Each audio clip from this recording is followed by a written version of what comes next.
Digga digga digga digga digga digga digga digga hey. I can't do the dancing. I'm not as cool as Baby Slow.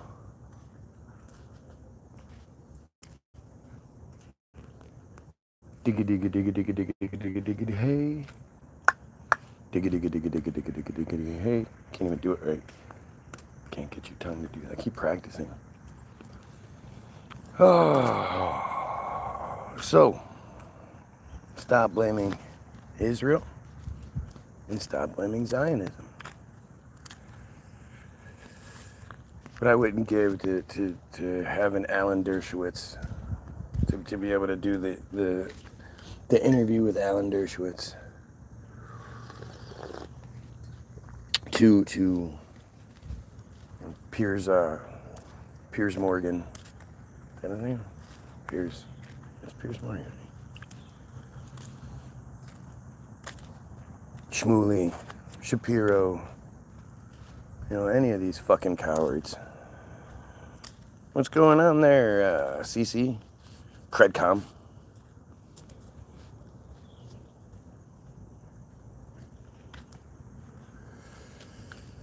What's up, Matt?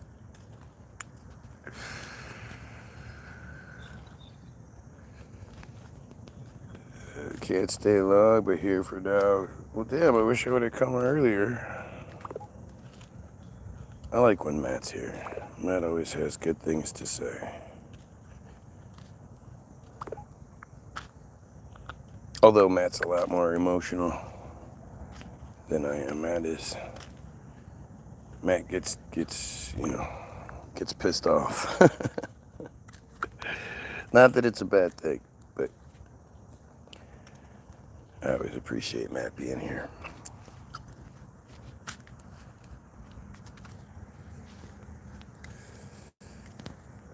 I wish I didn't have to work as much and I could be.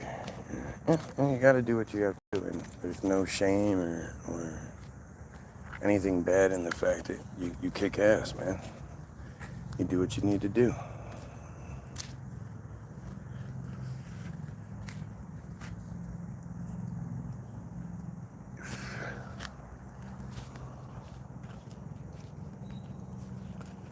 Belch.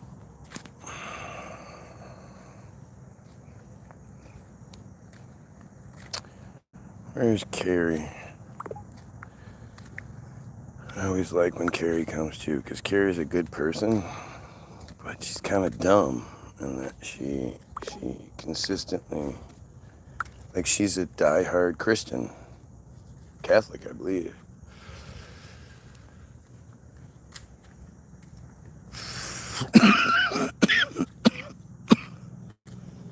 She ends up saying stupid shit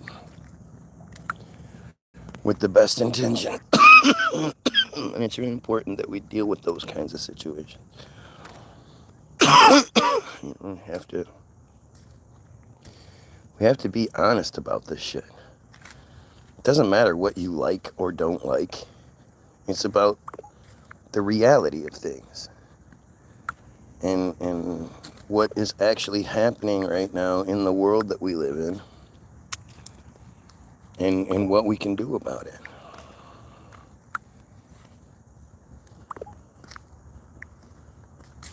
I challenge anybody to tell me what I'm wrong about. Karen, what's going on?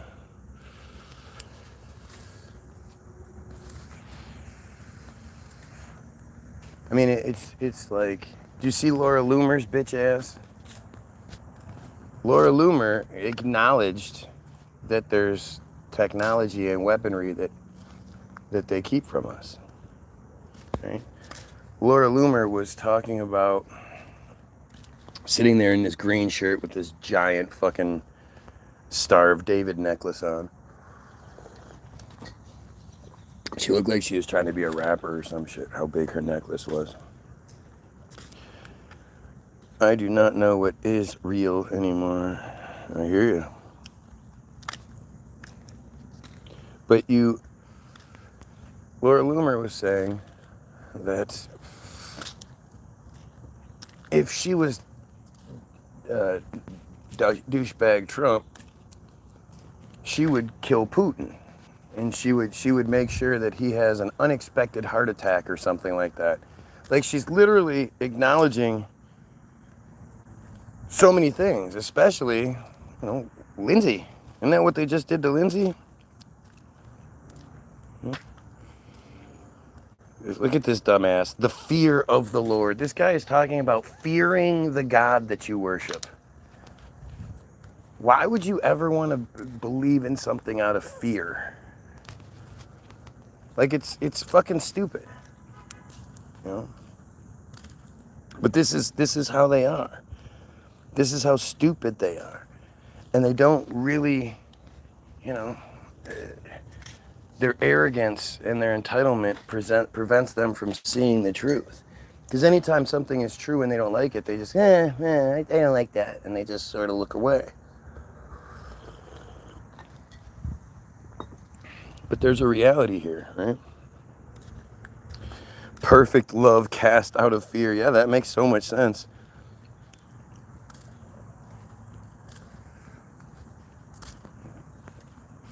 The only fear I want my kids to have when it comes to me is the fear of, like, disappointing me. I don't want them to fear me physically. Well, if you don't do what I say, I'm going to kick you out and make you, suffer and burn and blah, blah. Like, that's a piece of shit. That's themish down to its core. But, Laura Loomer acknowledged the heart attack gun that has been talked about since, like, the 90s or the 80s. Where they can shoot you with a frozen dart type of a thing that penetrates the skin and then causes a heart attack, and it'll only leave, like, a little tiny dot that can be, completely thought of as just another blemish or whatever. Right, look what you made me do.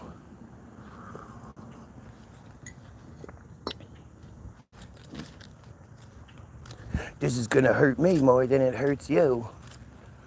Look what you made me do. You didn't follow my rules, so I need to smite you. It's insane how people with eyes somehow can't see. It's getting too obvious now. Yeah, it is. They're just so brazen because there's no accountability, because there's no repercussions for what they do, other than maybe getting yelled at or something. But for Laura Loomer to say what she said, like how she said, I'm going to play it for you because it's pretty it's pretty telling. She's acknowledging the heart attack gun. Let's see here. Look. Shitting on these niggas. Get a bidet. 7 figures 2 months. Shitting on these niggas. Quavo finally gave his opinion on the... So stupid. It's all the same fucking nonsense all the time. The same stupid ass song. Shitting on these niggas. Blah, blah, blah, blah. Like, it's always the same shit. Alright. I gotta give Rathbone credit. Rathbone makes some great videos. Though I don't really know, at this point, with the amount of likes and, 1.4K likes, 21,000 views in just 2 days. Clearly he's not being Guyonized. It's time to play music. It's time to light the lights. It's time to get me started on the Muppet Show tonight. Boom, boom, boom. On top of that, Agent Ross is doing a good job of changing that. Most of the time, your interviewers are Jewish. Most of the time. If let's say you're applying for an Ivy League school, your interviewer is going to be quite a significant amount of the time is going to be Jewish. So I recognize that. I think far from being a liability, it's a plus to be Jewish. Yeah, I mean, of course. Why are we still having this conversation in 2026? I thought this would be commonly understood at this point, Speaking of shameless, here is Laura Loomer. She says, if I was president of the United States, how Israeli of you to say this? If I was president of the United States and Russia was supplying Iran with weapons, I would kill Vladimir Putin, she says. Yes, because obviously if you want to break a country and stop their foreign policy being directed at you, you just assassinate their leaders. Where have we heard that before? That's such an Israeli thing to say and do. And it never works. But thankfully, dog food eaters aren't calling the shots in Washington. Although, I mean, at this point, maybe She's it so would be better if gross. there were. Vladimir She's so Putin is gross. afraid of Donald Trump. He is. He's afraid. Pretend Look like at all the he's not, surgery but on her face. Vladimir Putin knows that Donald Trump is the one She who definitely calls had the her shots. nose He is. shaved down a He could bit. have been way more aggressive towards Vladimir He Putin. doesn't even call the diaper shots soiling his diaper because he's incontinent. I mean, come on. If he wanted to, right? I don't think that. You know. Do you think he should? Yeah, the necklace is a bit aggressive. Look at that necklace. I mean, look. If I was president of the United States and Russia was supplying Iran with weapons, I would kill Vladimir Putin. And he has the power. So brave, so bold of her to say that. Dude, obviously. But I mean, obviously, What a badass. I don't Obviously, speak. yeah, oh, that's right. Obviously, you don't have any kind of power like that. I don't speak for the president. I'm not saying Donald Trump should kill Vladimir Putin. I'm just saying, if I was president of the United States and I found out that another country was lying to my face, Like and they Israel? were supplying a country that I What's funny is that the United States has been lying to Russia. was at war with, a country that is broadcasting 20 times a day on their national state television, kill Trump. I don't have to, Sasha, but I'm forced to. Death to America, death to Trump. You know, I would find a way for that world leader to tragically pass away from a heart attack very unexpectedly. Afraid of. Vladimir Putin is afraid of. And see how Rathbone doesn't fucking jump right in on that. I'm kind of confused. Yeah. Like, you would find a way for him to die from a heart attack very unexpectedly. Was she acknowledging? Is she acknowledging what they did to Lindsay?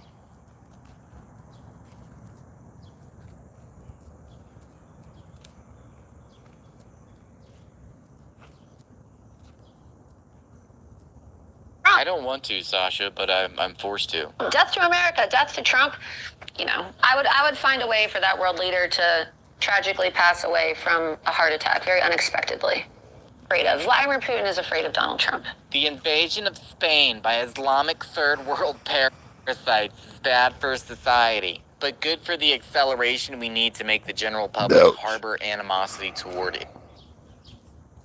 I mean, how crazy is that? The brazen fucking, the balls on that half broad. I just got a notification to let me know you were live.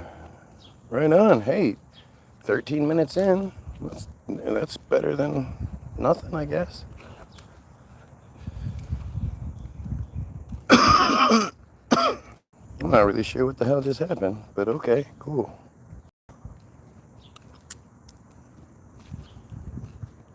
I mean, just think about that shit. Just think about what you just saw her say. She talked about... I mean, she said it like she was trying to say something. Right? It wasn't even like it slipped out. But she was like trying to make a point. Look what we can do. I mean, I just don't understand how anybody keeps believing or supporting this shit. Do you ever hear them talk about things in a way that like makes it sound like it's all inclusive? Like everybody should have equal rights and be together and blah, blah, blah. You ever hear that? That's good for my notification. I'm getting through today. And they froze you for a while. Or after they froze you for a while. Yeah, well. Like I said, I have the greatest evidence in the world for everything I'm saying. I literally have the best, most undeniable evidence in the world. And that evidence is the fact that nobody will see it. The censorship that prevents anybody from seeing my evidence is the best evidence.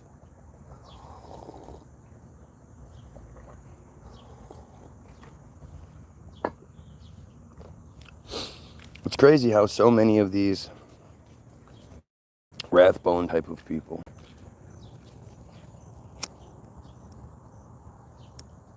you know, they can see so much of the conspiracy, but yet when it comes to earth shape or, you know,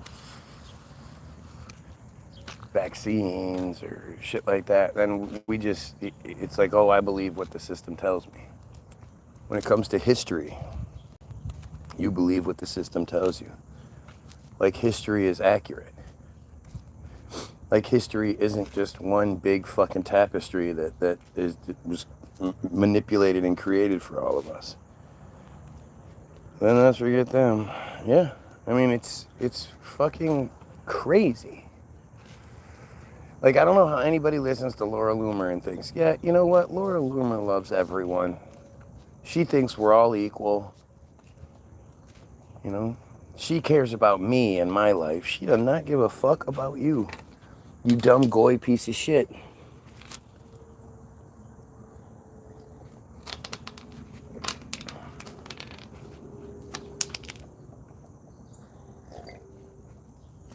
Again, we live in a society that tells us when they call us goy, it's just sort of like a pet name. But when we use it, that is anti-Semitism, that is propaganda, that is, you know, you should be reported. If you see anybody using the word goyim or goy, you got to report them. And, you know, we're not allowed to use it because then it becomes something awful. But when they use it, it's just like a sweet little pet name for us. It would be a lot easier if the system, the thumb that we were under, you know, made me feel inferior. I was blown away by how intelligent they are, and you know, all the good that they're doing, and I'm sitting here just trying to, you know, nitpick and focus on dumb shit. That would be one thing. But I just don't see anything that makes sense about what they're talking about. Like, oh, yeah, I forgot. Pulling Rathbone shit back up again, but watch the end of this. Because he's talking about the Dr. Madami or whatever his name is, and Alan Dershowitz having their little spat. And just watch Dershowitz. Dershowitz is such a fucking clown. I will sue you. I will sue you. And Muslims live as equal human beings. Your regime bombed a synagogue in Tehran. Why? Because that synagogue was not a Zionist synagogue. No, that's not, no. You hate Jews that are not Zionist. All he could do is shake his head, even though what Dr. Morandi is saying is absolutely 100% true. You are an anti-Semite because you kill Palestinians, and you're from Eastern Europe. You have no right to slaughter and rape and murder. The audience can judge for themselves. In fact, when you say Iran has no freedom of speech, your host, Look I at invited him Dershowitz to come to Iran on trying to get in on to it. see if there is free speech. When I tell him to read the book Going to Tehran, he gets angry because it goes against his narrative. But you speak on behalf of an ethno-supremacist regime, and you speak of free speech. Your country is run by oligarchs. You think that the people of the United States have free speech when they lose their jobs, when on campus they can't talk out against the Israeli regime and the brutality He's of the not regime? even listening to what he's saying anymore. He just wants to say his piece. People lose their jobs in your country. Their futures are destroyed when they speak truth to power. Of course, I believe in complete equality for everybody. Now, I want to ask you the question. Now I'm going to ask you a question. Now I'm going to ask you a question. Now let me ask you something. In practice, some people are clearly more chosen and equal than others. You see the West Bank and Gaza. In the West, so you say, no, don't run away from the answer. You say that the Palestinian answer the question. You say that the Israeli regime should dismantle the system that now exists, and that all Palestinians in the land of Gaza and in the West Bank should have the right of vote and should have citizenship to this land and they cannot be removed from their homes. You say that, right? You accept that, Yes, right? of course. I think that they should be Of course. of an independent state in Gaza. Of an independent. No, How I you didn't see say how that. he I did not can't say that. Don't change the, no. he can't no. answer the question directly. You accept that the people in Gaza are refugees from I Palestine. believe that peaceful Israel. Answer the question. The people in Gaza are refugees from Palestine. They're not from Gaza. Gaza was a village 50, 60, 70 years ago.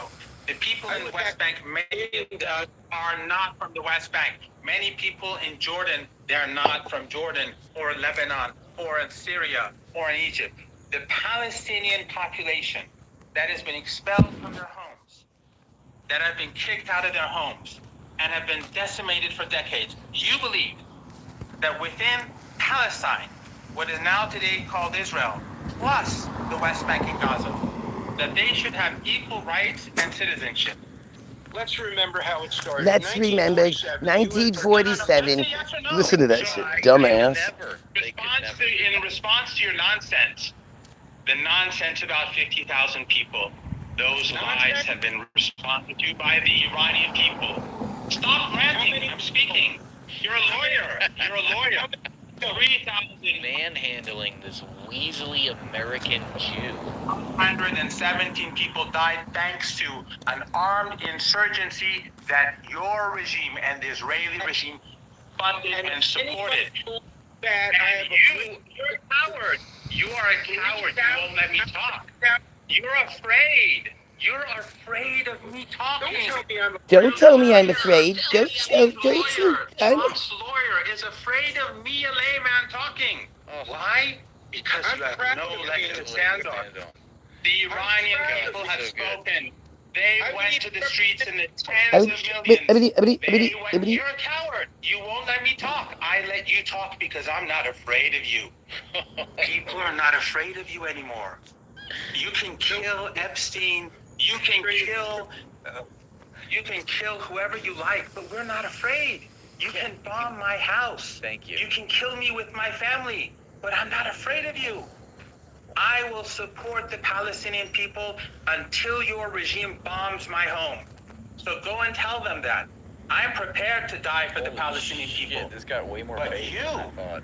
you who used to frequent Epstein Island, you have no principles and no And look, and He's smiling. so smug Smiles. morality.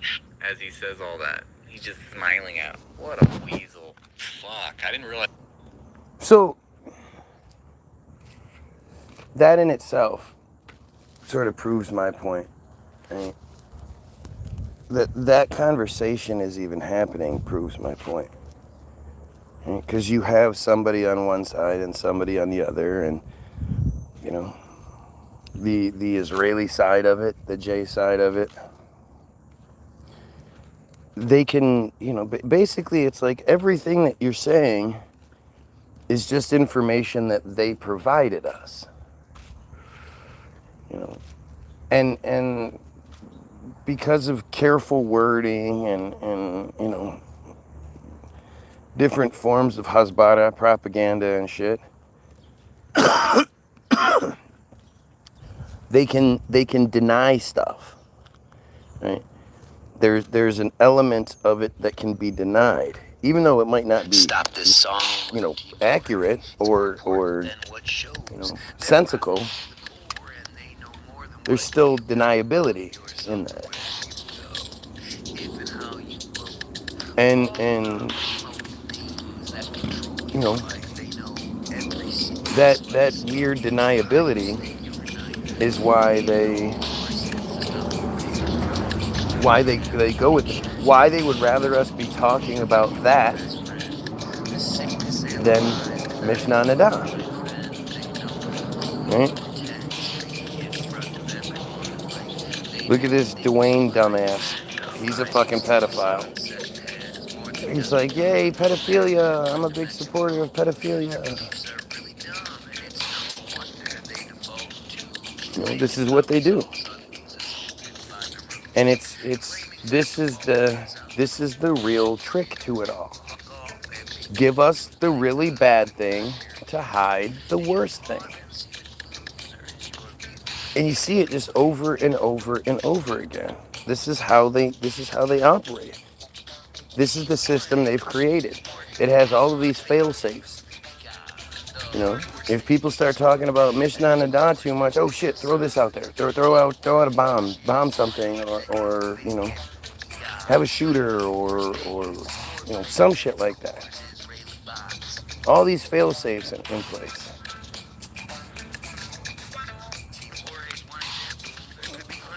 And you know, again, it's like, what am I saying here? Free Palestine, or Lebanon, or Iran, or you know, all of these individual things have the same enemy. So it's not about free any one of these things. It's about destroy the enemy.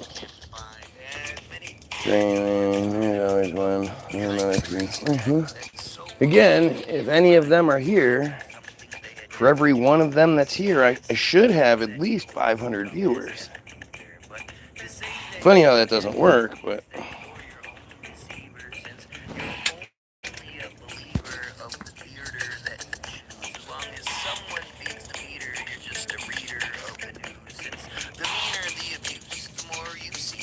I mean, if I'm wrong, and especially since I'm not even really... Like, I don't talk about the genocide first and foremost. Well, then why are they here?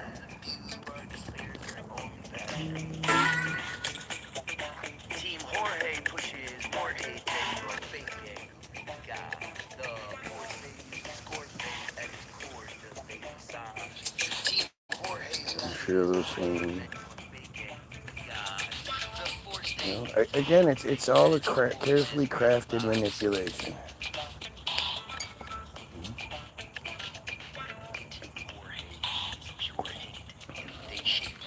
Well, he's on the. You should be grateful your audience is Jewish. Why? I mean, I am. You know, I am grateful that they show up and play the role and show everybody just how inherently stupid and awful they are. They make my job a lot easier. But the whole thing is just so fucking insane. It's all just insane how this is happening. That's the point. Pertaining points covered, or pertinent points covered, before the public are allowed to play with them. It's just another corny story that they're always selling. Their cult practices and orgies are worthy of us telling. Our fellow Goyim start repelling their truly swelling invasion. As long as we aren't rebelling, we're just yelling Goyim nation. There's so much more going on. Like, it's weird. It's weird for me to say that the genocide is the distraction. Like, the genocide is so awful. It's so insane.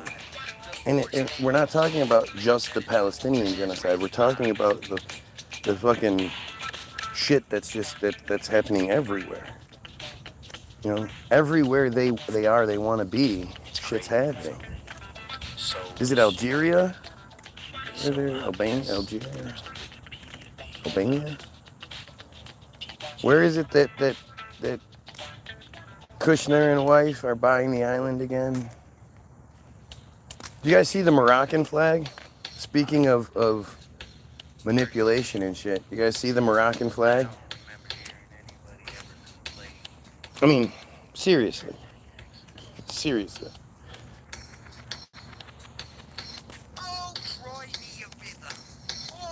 Morocco. This is their flag. Is there any question who's in charge of Morocco? I mean, seriously. This is so blatantly obvious. I just don't even know what to... Like, think about how... Okay, so it has nothing to do with Israel. It has nothing to do with them. This was a completely independent country, all on its own, making its own decisions and all that shit. But it was like, you know, it'd be cool if we did that flag. And of course, here's the coat of arms, as always. The same goddamn thing with the. We actually have 2 stars on this one. Got one right there, and then one right there. You've got the lions, one looking over. Normally, the one. This one is the unicorn. But apparently, instead of the lion, it's the unicorn, and the unicorn has the chain around its leg. Right? Albania. Morocco is my spiritual home. Hombre, who gives a fuck? Like, your personal attachment to things means nothing. And you are more than capable of being tricked and having your emotions and your pride and all that shit played with. I mean, again, what attachment do you have to a place that is temporary? The idea of Morocco, it's not like that's Morocco. That's as ridiculous as saying Israel. It's as ridiculous as the United States.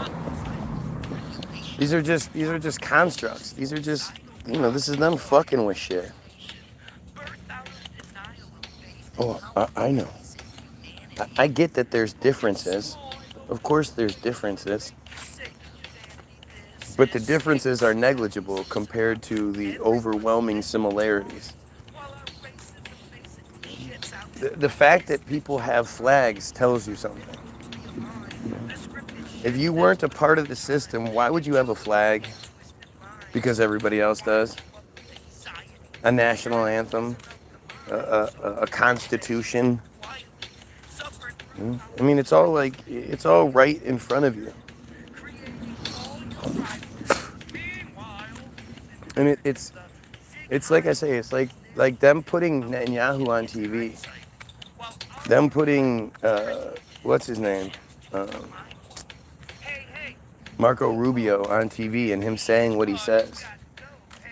I haven't seen Ted Cruz in a while. Wonder if Ted's not feeling well. I was part of another and I watched that fucking Fires in the Sky News. I know that border, that road, totally fabricated. Yeah, it's all fabricated. Everything is fabricated. Everything is manipulated. And as far as the historical record goes, you don't know. You know what they want you to know. You find out that when you talk to the oldest people and you hear about the legends that they grew up with, it's completely different than the reality that we live in today, that we're told. I don't have any sort of attachment to anything, like the idea of an American. I'm an American. It's fucking stupid. It's fucking stupid. I'm a human being. And unfortunately, I'm under the control of the American, king, American system. It's the same thing as it is everywhere else. Oregon Border Force basically opened the gate and told the migrants to go through down here. Oh yeah, no, it's obviously was bullshit. How did all the people mobilize? How did they all just happened to see the same Facebook post or whatever and was like, yeah, fucking A. Oh, they said, come on, let's go. All these migrants, were they homeless? You know what's really interesting? So I had one of these random. I've had a lot of Arabic friend requests and Palestinian whatever. This guy's name was Ibrahim Murad, and the things he had posted, I even shared one of his posts. It was, it's just heartbreaking. It's heartbreaking to see the imagery that's shown, the video that's shown, the pictures that are taken.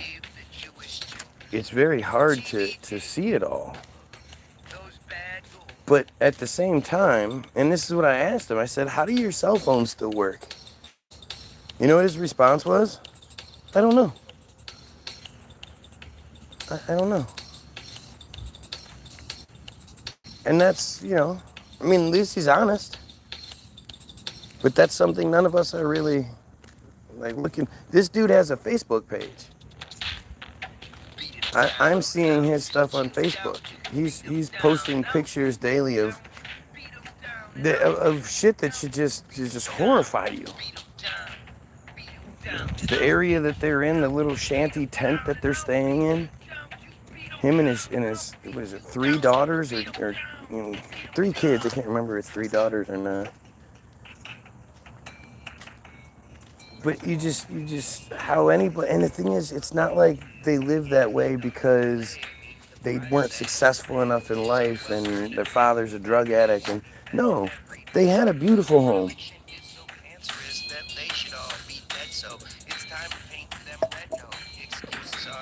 You know, they had as good a life as you can have under occupation. Mm-hmm.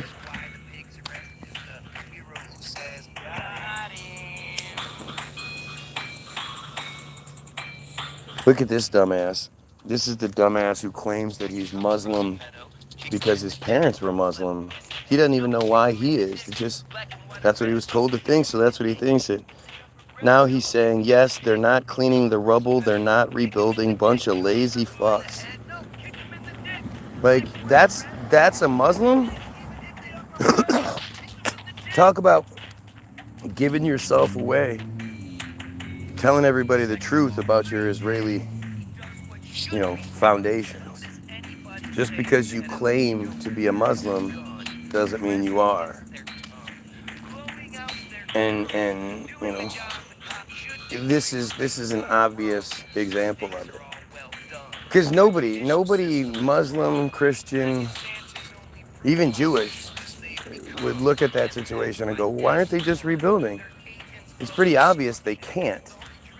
It's pretty obvious that that every attempt to do anything is just getting hit, double tapped, triple tapped in response.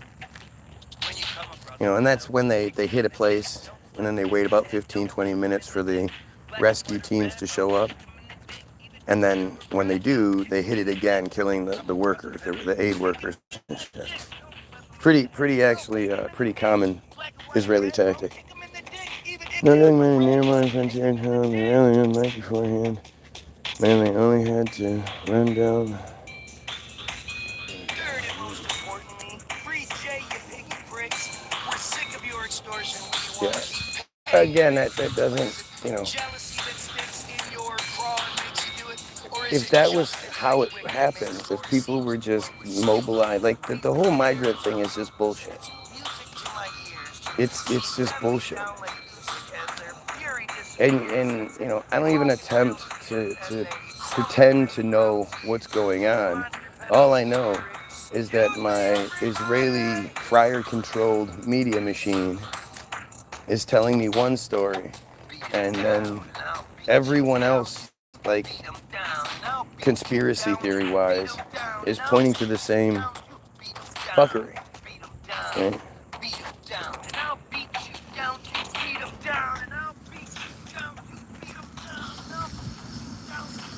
Look at this dumb shit. We have dumbasses posting fucking Bible verses right now because they can't come up with anything. Right? They just can't come up with anything reasonable. They have 2 million Palestinians with Israeli citizenship. Meh. Again, I mean, this is something that only dumbass Israelis try to say. That isn't citizenship. That isn't like equal citizenship. They're just allowed to exist, and yet no, they're under very specific and obvious. You know, it's not equality. They're very much lower tier humans. You know, the ones that have to work inside Israel, and they go through the process of getting searched and all that shit every single day. around half of what they make in their wages pays for the permit to be able to do that. They have to give, you know, at least half of their wages every month just to pay for the ability to go be a fucking slave.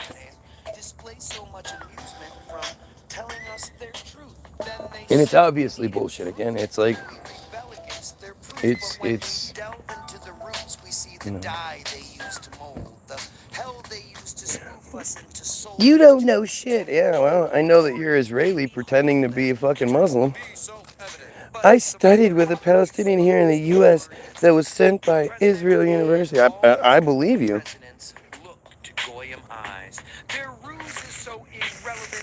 Yep, I believe everything you say because you're clearly a real person. Still waiting for the Guy Williams Sucks video.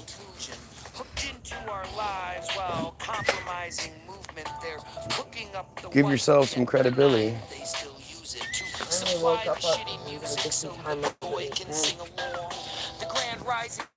Hey, Dickie, how are you? How wrong we are and knowingly belong to such depravity is gross, like drinking water from a bong, or like how gravity's a hoax, since we all know different strokes make different people happy. The show we're shown only shows that ignorance we're masking is the last laugh, and they're laughing at the masses they've been smashing on the path to everlasting control of what we think. The classes it's really it's all just distraction, really. Just like it always is. Until we're addressing Mishnah Nada 5.4, metzitzia b'peh, and soul correction, we're being distracted. And I'm going to stick with that. You might not agree with me. Lots of people might not agree with me. And unlike you, I don't need people to agree with me. You know, for me to think the way I do, it's not based on what other people say. It's not based on other people's belief. If you can tell me how something is worse than what's being done, then I'm listening. Our serial defeat ends with our Goyim glory.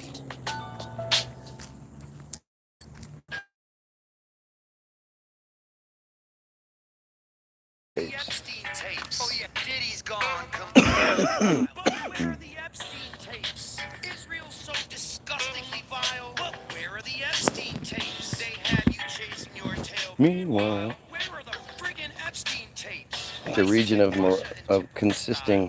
region constituting Morocco has been inhabited since the Paleolithic era, more than 300,000 years ago. Just dumb. Just dumb.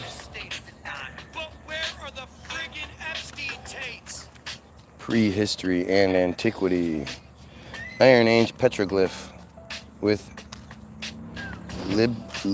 Libico-Bearer instructions, likely depicting a meteorite fall found near the High Atlas region of Ida. So they just happen to find a rock that just happens to depict a meteorite falling to Earth. Have any of you ever seen a meteorite fall to the Earth? Picked it up and seen what it was like? I mean, it's all just so weird. The French had it till 67. That's nothing, if not true. Especially people my age or near me with friends or family made to lose. I mean, you start looking at stuff like that, you start hearing those histories, and to me, I just can't understand how. But it's also, I mean, it's the same. Look, I hate it because I love history. I love reading about it, I love learning about history. But at this point in my personal journey, I have such a hard time with any of it. because because of the Pentagon. The Pentagon has really fucked my head up. One viewer, 5 watchers, or 5 likes, totally makes sense. 2,700 plus subscribers, 3 viewers and 5 likes, totally makes sense. Don't even worry about liking and sharing and subbing.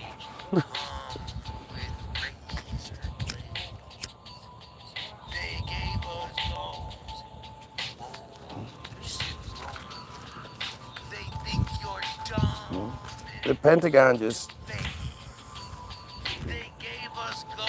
until I have a reasonable, believable explanation as to how the Pentagon got there, I can't believe anything I'm being told.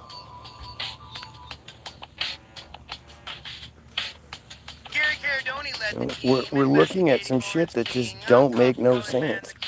The French is evident still in French gender me. Alright. Don't know what that is.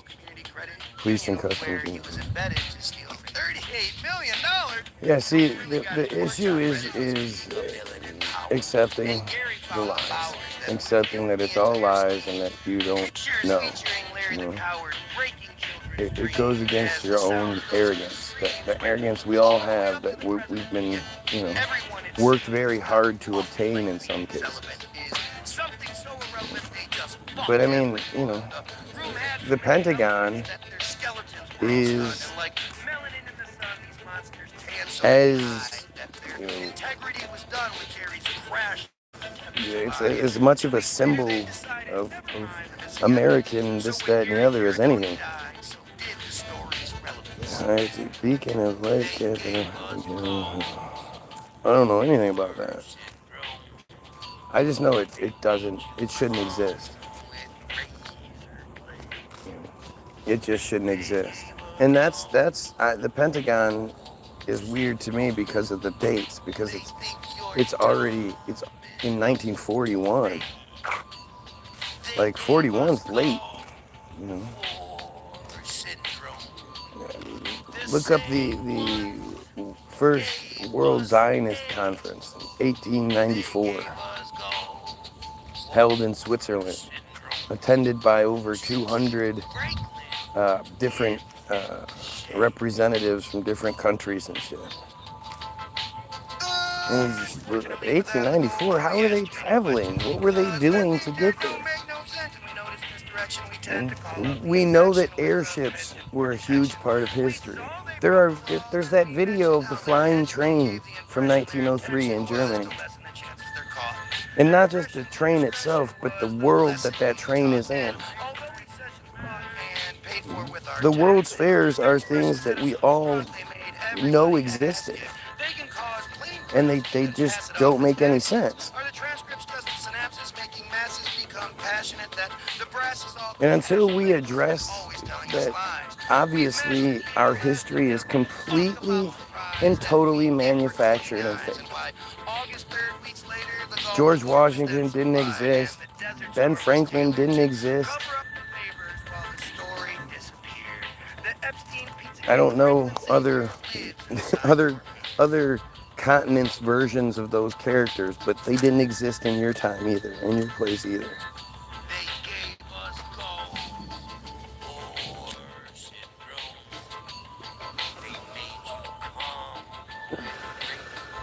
John Holgate and the Beacons.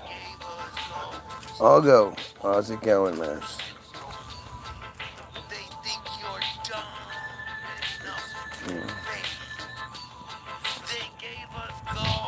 I don't want to be this shit. I don't want to be this guy.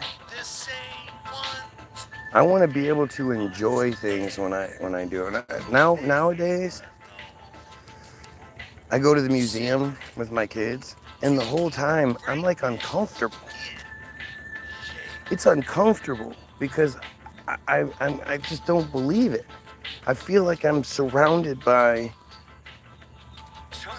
an abundance of lie being pushed on me. It's almost like an assault. Right? In your real world, you can hide from it. You go to the museum and it's just right in your face. Go to the museum. Go to the art museum near you, Art Institute, and go look at landscape paintings, especially. Abstract, whatever, blah blah blah. But look at the paintings that are supposed to depict reality, and look at the buildings that the infrastructure that they're in. Look at the lives that are being depicted. All those old paintings and pictures of the early 19s, late 18s, they don't really show people working.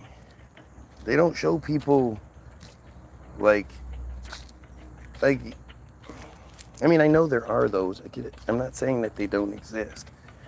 I'm saying the ones that are just sort of depictions of life in general.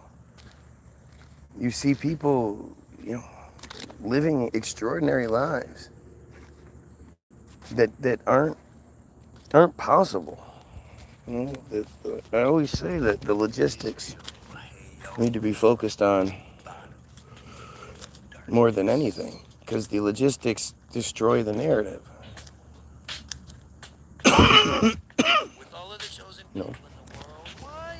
One of the biggest aspects of logistics is the motivation part of things. What motivates people? Like I always say with the feed, what motivates these fucking clowns to be here if I'm wrong? Because it's fun for me to out you as a pedophile? That's fun? Okay. What motivates this dumbass to keep putting dumb Bible shit up there? Like anybody's even close to believing that bullshit.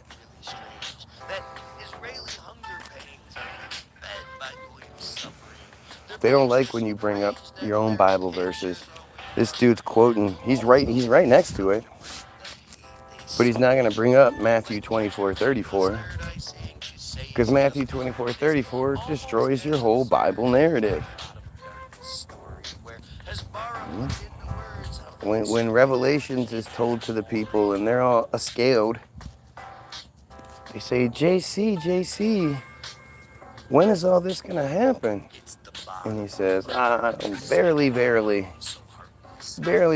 I say unto you that no one of this generation shall die before all these things have come to pass. All the people he's telling, you're not gonna die until all this shit happens.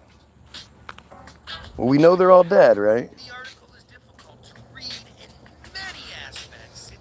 Why are you self-destructing? What broke you? Yeah. That's me. I'm self-destructing by calling out the pedophiles, by calling out the themish system that controls everything and fucks everything up. Self-destructing indeed. Oh no, it's a genuine question. Yeah, that's a genuine question. That's how you introduce yourself into conversations. You see people talking and you walk in and say, oh hey, why are you self-destructing? What broke you? What? I'm just hurt. Oh, I'm hurt. Yes, I'm hurt. I'm hurt by knowing that pedophilia is everywhere and nobody's stopping it. I'm hurt by the stupidity slaves we're all made into. Yeah.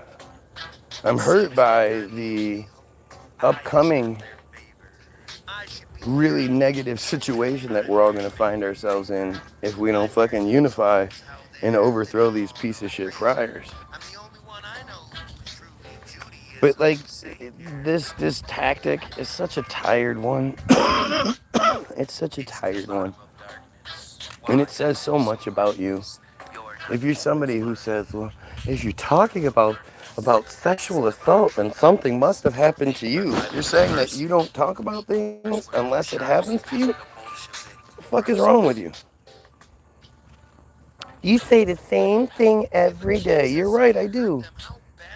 And you, the dumb friar, comes in every single day to watch for hours, crying and begging for attention and not debunking any of it. Like you would think, knowing I say the same thing every day, you'd be able to prepare yourself and get yourself a good, few arguments, a good knowledge base for you to be able to debunk these crazy dumb things that I say every day, and yet you can't. Strangely enough, it never happens. Stop feeling attacked when someone is just being honest. What are you even being honest about? You're being honest about me being hurt? Oh, yeah. Thank you for your honesty. What the fuck are you talking about? Barry, what's happening, man? So now we have we have 1, 2, 3, 4. At least 4 of the 10 people here right now are Jewish. Which should work out to be that I have around 2,000 viewers. If they make up 0.183% of the world's population, for them to be here organically would mean there would have to be, 2,000 of them here. If there are, or 2,000 people watching, if there are 4 of them here. Now, that would suggest that they were random, that they were organic. But the fact that these are the same ones every single day, it shows you that there's something else going on. And that something else is really simple to explain, It's Rise App. Right?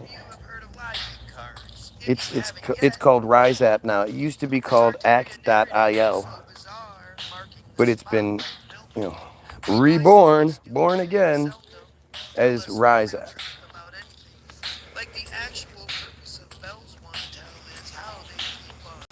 And what's that? Would you like me to explain it to you a little bit? I can do that. We can just go with their explanation because their explanation doesn't leave room. If it's written down in the source, then it must be true, right?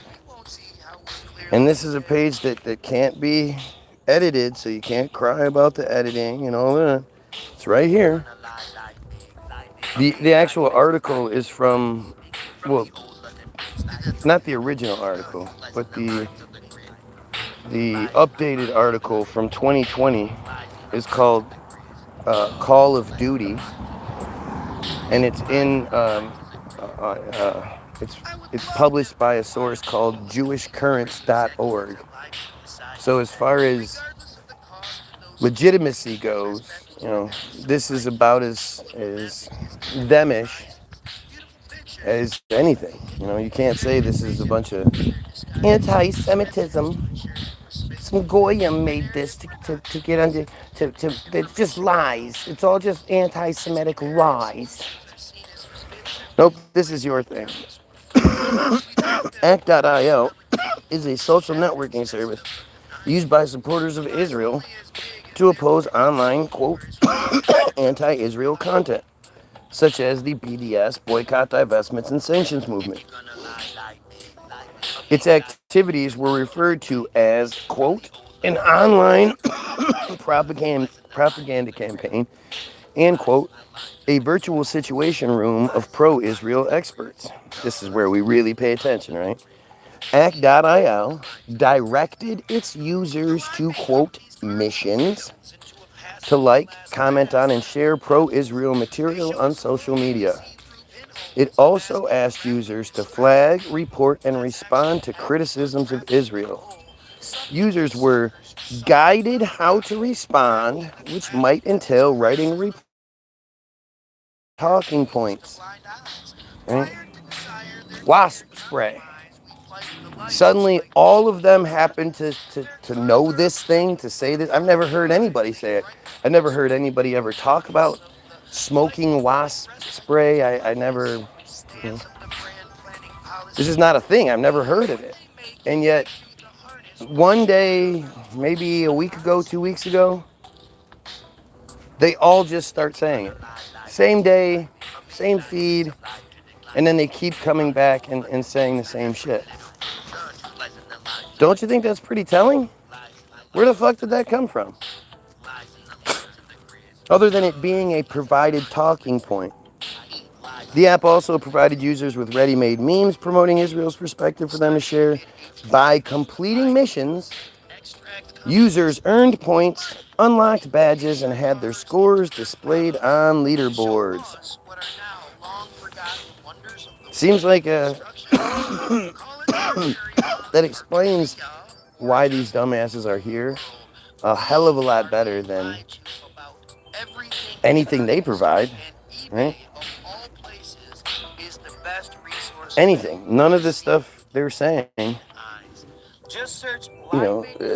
does anything but prove my point. There's no intelligence coming my way. It's just desperation. And when you're talking about a bunch of inbred, disgusting trolls, what can you expect? You need a hand?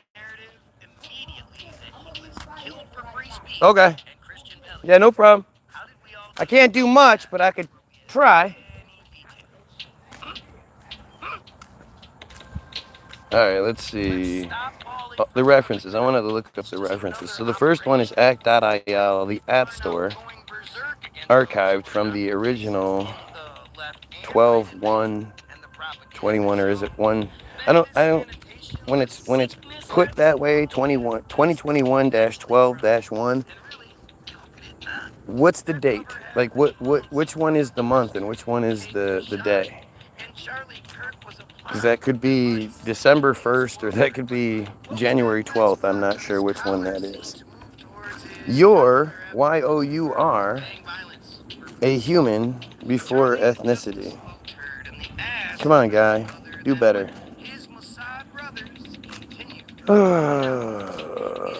Look at this shit. It's so crazy. So let's see. Jonathan Nathan Kazis, November 30th, 2017. Shadowy app turns American Jews into foot soldiers in online war. The forward. All right, let's check this one out. This seems like. Okay, so this is from the forward. I think I've read this.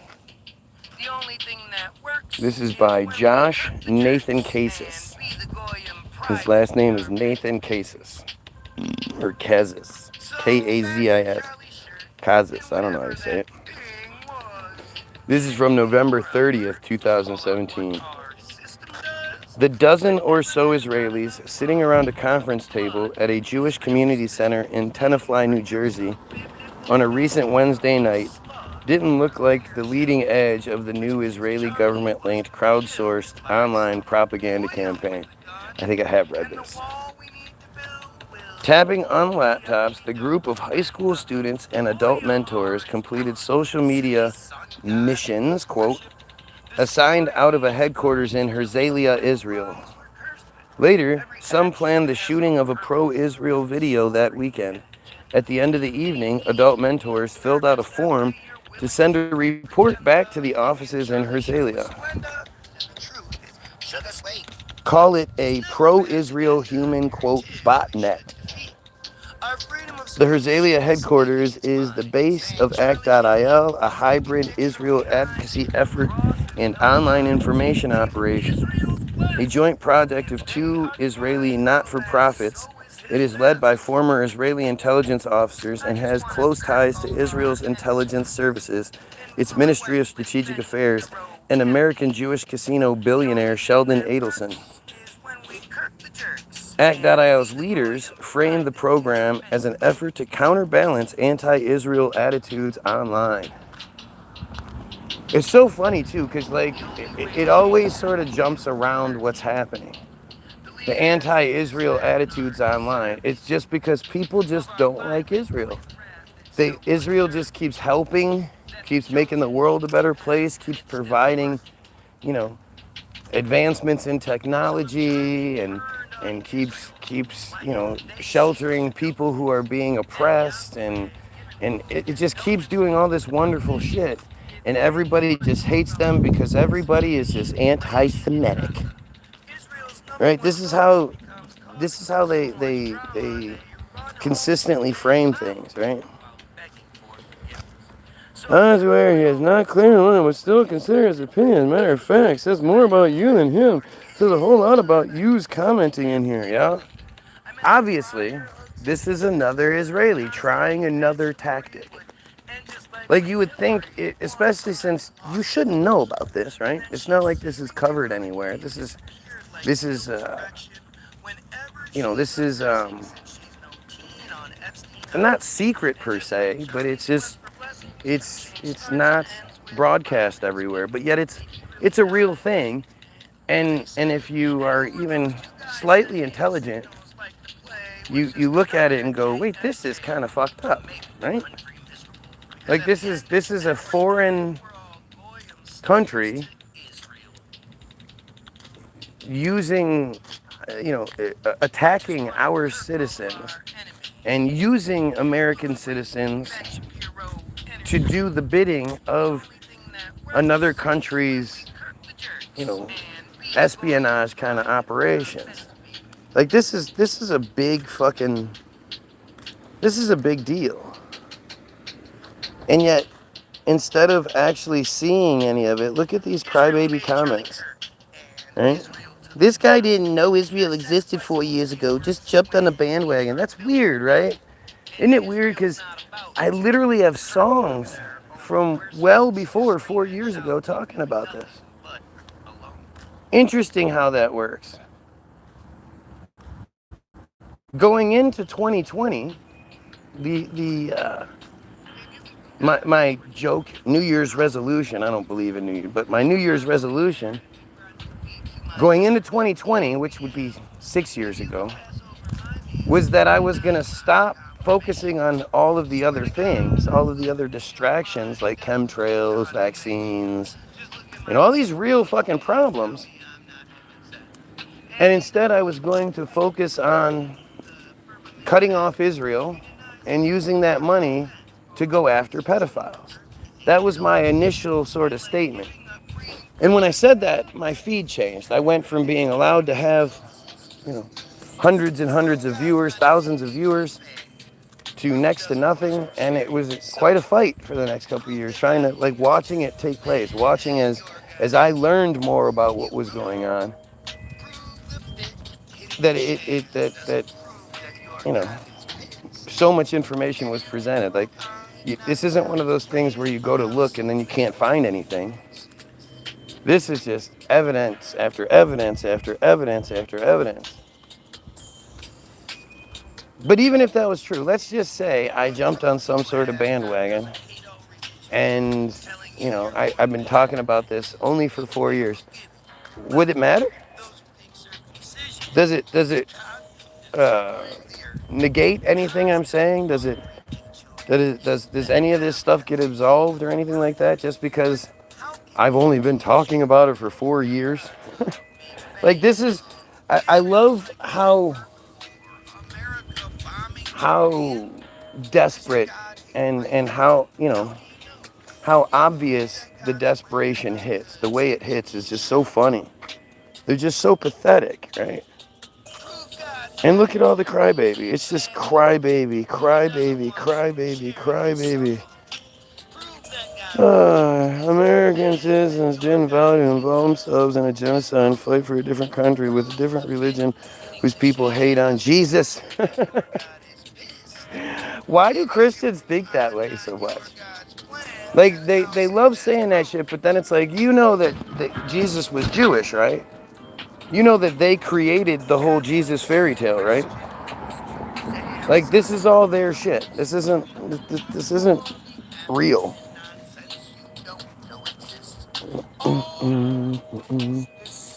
Look at these dumbass comments.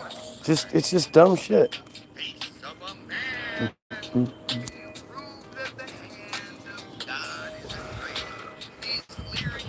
Look at how dumb they are. And again, why are they so upset right now? I'm reading one of their articles about one of their accomplishments. They should be pretty happy about this, right? It's almost like they don't want you knowing about this shit. Act.io aims to, quote, build a strong and effective online community that will act to change the narrative, said the project's founder and CEO Yarden Ben Yosef.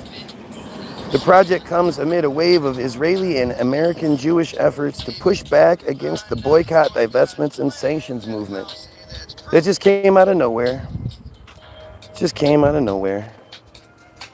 As Russian bots and hackers demonstrated in 2016, governments and other actors are increasingly interested in seeking ways to distort the information landscape and mold online discourse.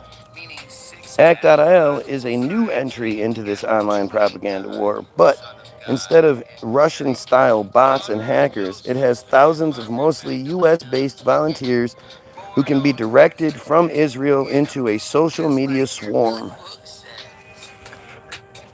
Act.io's tools include a mobile app and volunteer teams in America. Fully operational only since June, its work so far offers a startling glimpse of how it could shape the online conversations about Israel without ever showing its hand. It's funny to think about. Here we are 9 years later, and, whatever their efforts are, they've made it worse, right? They just make everything worse. Look at the comment section. The comment section is literally full of these botnet, volunteers. These little micro penises. Look at the stuff they're saying. Does anything they say, validate their shit? Does anything they say make them sound smart? Does anything they say make them sound good or anything? No. Their comments they just add to it. They show you exactly what this article is saying. Jumping in to attack somebody that's speaking in a way they don't like. I've read this stuff, so I have to read so you guys get more of it, but you'll see. It's an effort in which Israeli security officials are playing a strong supporting role, at the very least.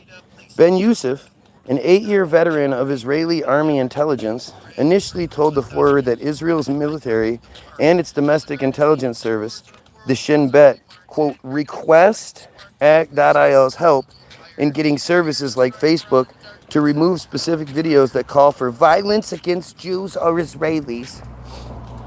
I love how they hide that. They hide behind that thing. Because most people will say, yeah, there shouldn't be any violence. But it's not just violence. It's anything that they don't like. But notice how they're framing this. Initially, before he realized what he said, he was like, yeah, the Shin Bet, they request they request our help all the time. Later, Ben Yosef walked back that statement, saying that the Shin Bet and the army don't request help on specific videos, but are in regular informal contact with Act.io. Like, that kind of shit is just, that doesn't take a genius to figure that out. When somebody says something really obvious and then later contradicts that statement after they've had time to think about what they said, they're just telling you. These are micro penises, man. Tiny little micro penises. That's why we all know about the Napoleon complex.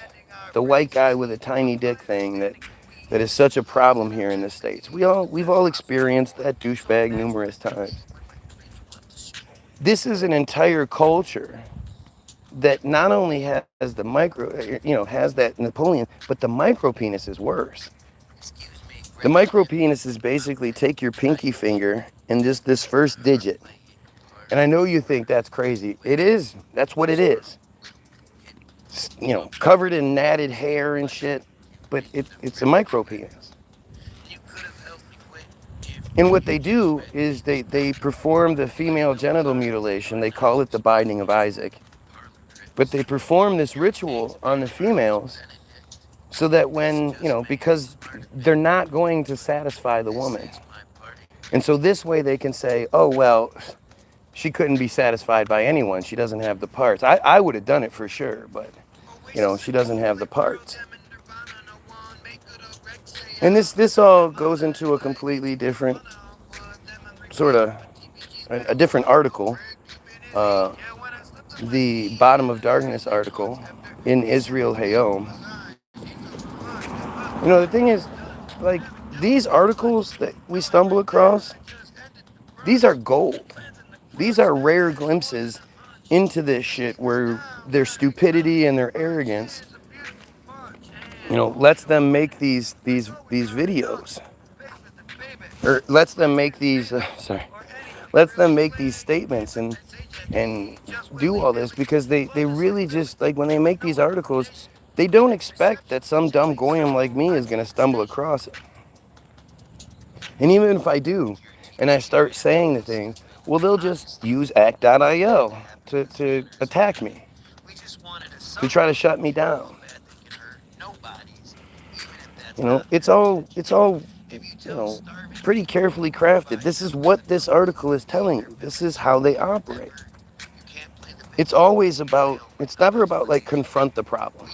They never want to say, okay, why don't you tell me all the issues you have with our thing, and I'll see if I can debunk any misconceptions you might have, or answer some of your questions. Never. You won't find that interview. You won't find that exchange anywhere. You can't show me that video anywhere, because they won't do it. You'll never see Ben Shapiro engage in some sort of discourse like this. Even that video I was showing you earlier with Dershowitz and that other guy. At the beginning of it, he says, "Can I talk now?" And Dershowitz and Piers are like, "What do you mean?" He's like, "Well, you guys have spent the last half hour sort of stroking each other, and I haven't been able to get any words in, so am I allowed to talk now?" And, "Oh, you were always allowed." Like, it's that kind of shit, right? But then you see when this guy starts asking questions and trying to engage, Dershowitz is like, "Well, first of all, you have to go back to 1947 when this all began." And 1947 is just a small stop in the picture. This did not begin in 1947. They've been invading Palestine since at least 1881 with the first Aliyah and auto-emancipation, 1882. When people talk about the Balfour Declaration, the Balfour Declaration is something, but that shit didn't come around until 1916. We're already talking fucking 30-some years deep. They've already been invading at around 10,000 people per month or per year for 30 years. Augo says, the war on terrorism, it started in the Middle East with 30 years of war. Not at all. Let's talk about how they use the Muslims to destabilize the world. Again, you're talking like you get into these little, like, this is the latest sort of, you've mentioned this before, but you're always sort of talking about this destabilization. Like Christians aren't the destabilizers. It's the Muslims that are destabilizing things. Like, it's so you're still being so distracted. The destabilization is the religious presence as a whole, making one team Sky Daddy this way and the other team Sky Daddy that way. The friar is behind all wrongdoing. Yeah. So are Christians, though. You have to understand that. Just do it's ignorance not to think it. Yeah, good job. Good job.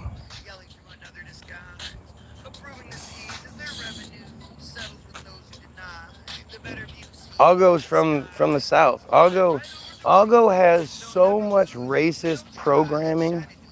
Like, it's amazing that he's as far along as he is.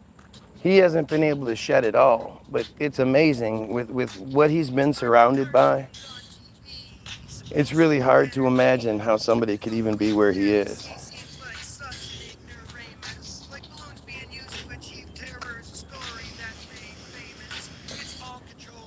These guys are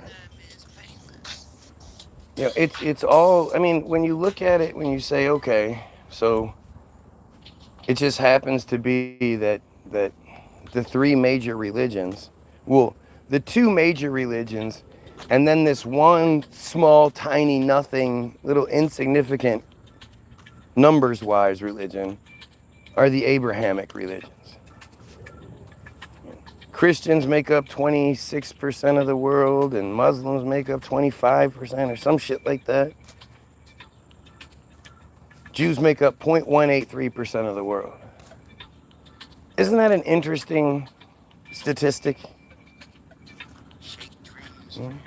These two major pieces, and then this one tiny little piece that happens to be, the biggest one, the Christians, at least according to the Christian narrative we're given.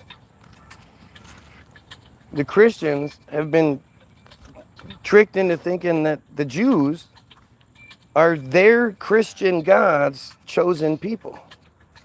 A completely different religion. A religion that hates you. They hate you. They think of you as dumb Goyim here to service them. If you're not doing your job, if you're not servicing them, you're an inconvenience. They hate you. And to think that like, how does that even work? How can you be told that a completely different, like, if you looked at it from like a sports analogy side, it's like the Lions, the Detroit Lions upper management are big Tom Brady fans. And they were all about Tom Brady winning the Super Bowl. Like, why? Shouldn't they want the Lions? If they're the Lions ownership, shouldn't they want the Lions to do it? 13 tribes of goodies as well as baddies. Come on, number 26. Your time.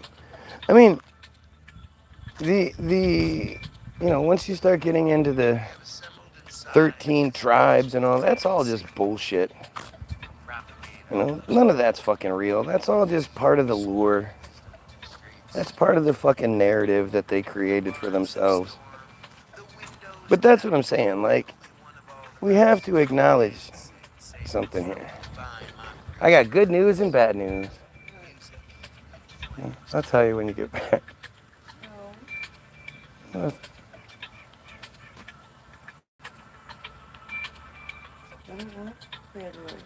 It's not bad news. You'll think it's bad news, but it's not bad news.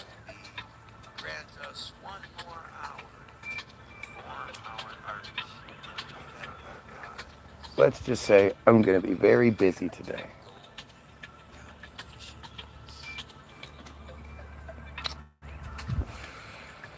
Stop trying to think about things and make yourself all worried. It's nothing crazy. Y'all are too TO prideful to realize your own ignorance. I love it when people want to talk about how dumb, ignorant, misguided, whatever somebody else is, and they can't even get their twos, theirs, and yours right. Like a typical Israeli. No one is actually enjoys watching this. You just come here day after day after day after day after day. Moron. That's really something to say. Right. While crying, begging for my attention. and continuously providing an example of what I'm talking about. Yep, nobody enjoys watching this. Especially considering I don't think anybody else has mind. Talk about self-hating. It's self-hating. They're self-hating. They hate themselves so much. They have so much guilt. Thank you. You know, so much disgust inside them that they watch this feed that just berates them and makes them. These are the step on my cubes kind of guys, right? You know, they need to have that punishment. But at the other side of it, you know, they're trying to earn points. Oh, you're Aussie, right on. Oi, oi, oi. Aussie, Aussie, Aussie. Oi, oi, oi.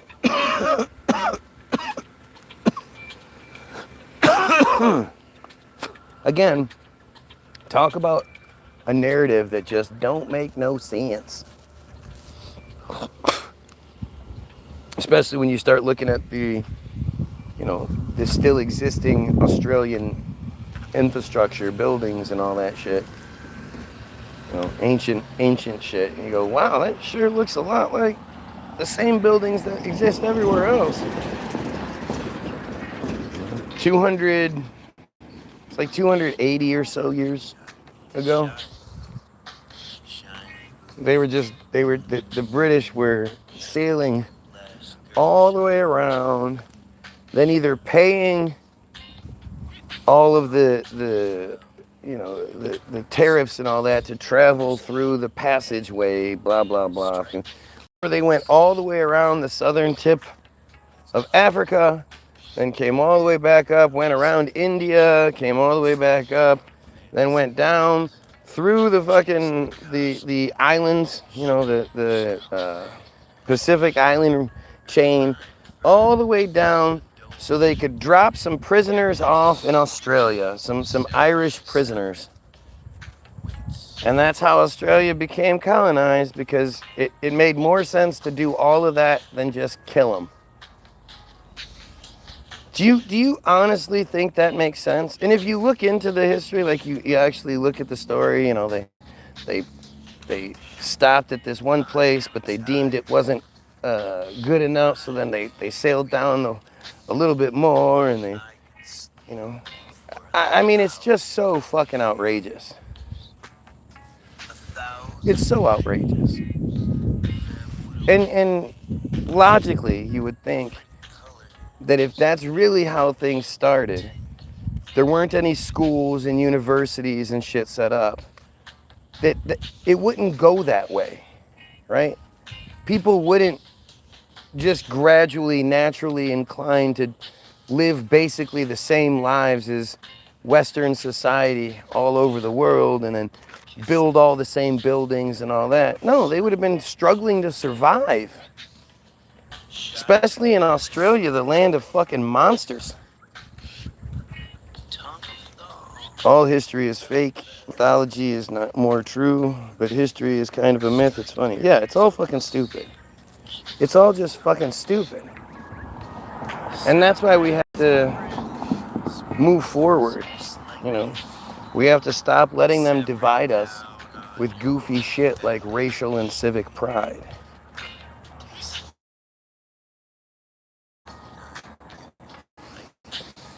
You know, it shouldn't matter where your parents had sex, where your grandparents had sex.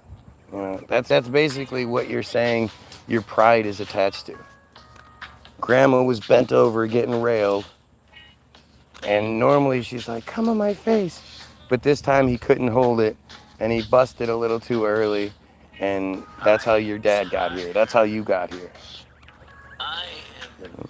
People aren't sitting there going, okay, we're going to have sex this time to create children. That's it. Come on, let's do. Boop. Oh, okay. Did you get pregnant? In the Bible, the 12-year-old girl, the 11 and 12-year-old girl, 11, 12, 12, 13, something like that. Lot's daughters knew they were pregnant the next morning after tricking their father into impregnating them. Bro speaks in parables only a drunk goat could understand at best of times. Like, again, who do you think this is? Who else other than some piece of shit friar is going to be this determined to make themselves look like fucking idiot, like an idiot? So arrogant, so stupid that they keep fucking up basic shit while trying to present themselves as some sort of superior being who knows more than you guys. You're all ignorant. You guys are stupid. This is ignorant. That's ignorant. It's ignorant. You're being ignorant right now. I mean, it's just fucking crazy. F-R-E-I-E-R. But you know that already.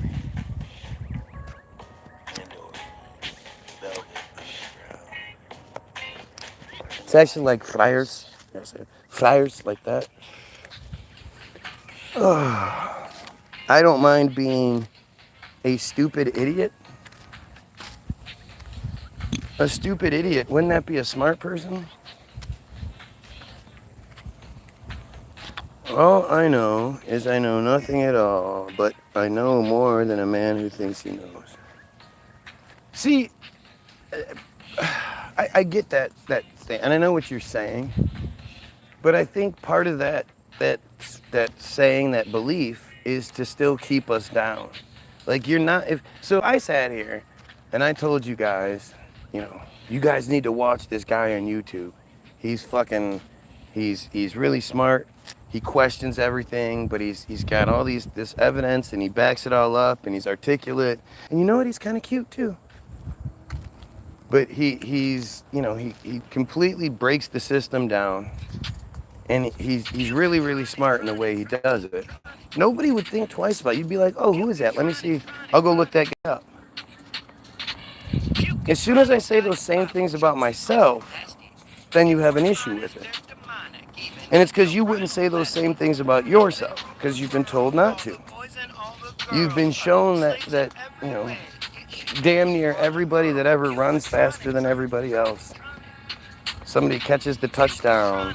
Somebody, is the best actor in the picture. All these different examples of it where they win and they go, well, yeah, first and foremost, I would say, all glory be to God. Without God, none of this is possible. Suggesting that God was playing favoritism. Such terrible music.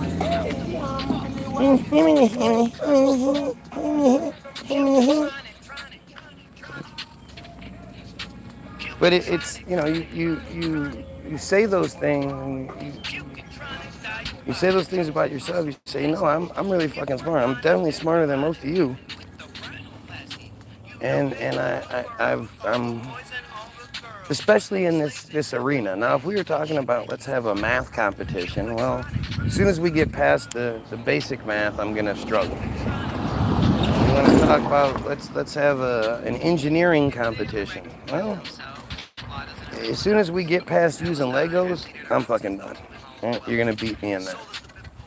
There are lots of things that you want to talk about roller skating. You want to see who's the best roller skater. You're gonna win. Yeah.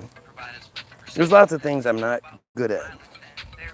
When it comes to this shit, I'm unrivaled. And then look at this shit. We have another obvious Jew who is using their same old schizophrenia. He's acknowledging that he's part of it. That this is what they've all been told to say from a very young age. When somebody starts saying things that you can't answer, try to make them crazy. Because calling someone crazy is dismissive. Ask Dave Chappelle. If they can get somebody to think somebody else is crazy, then it won't matter what that other person's saying, because you've already deemed them crazy.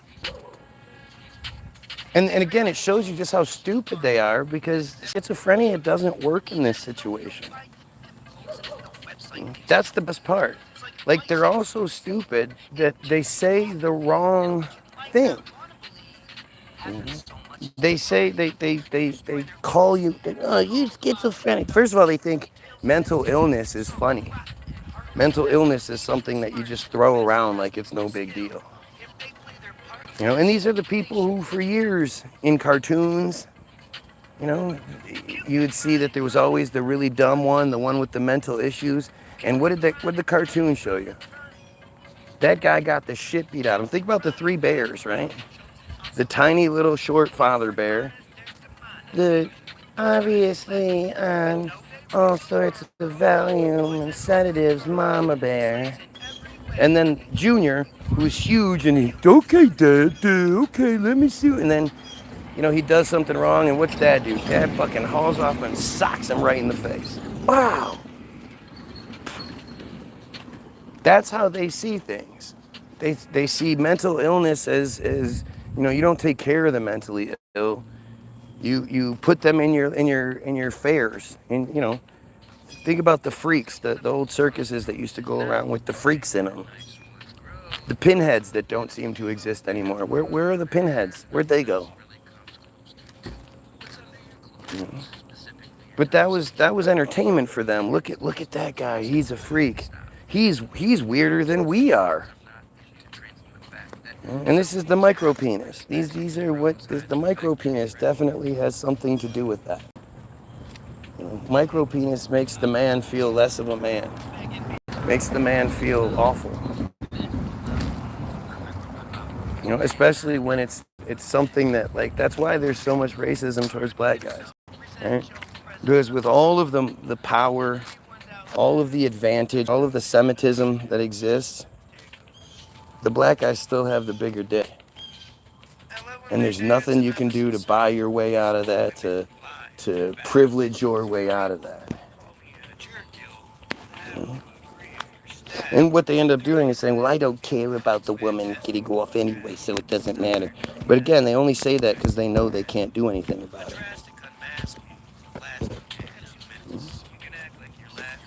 But it's interesting how Jewish guy after Jewish guy organically, completely organically, finds this page, says the same dumb crybaby shit, and never addresses anything I'm saying. Isn't that strange?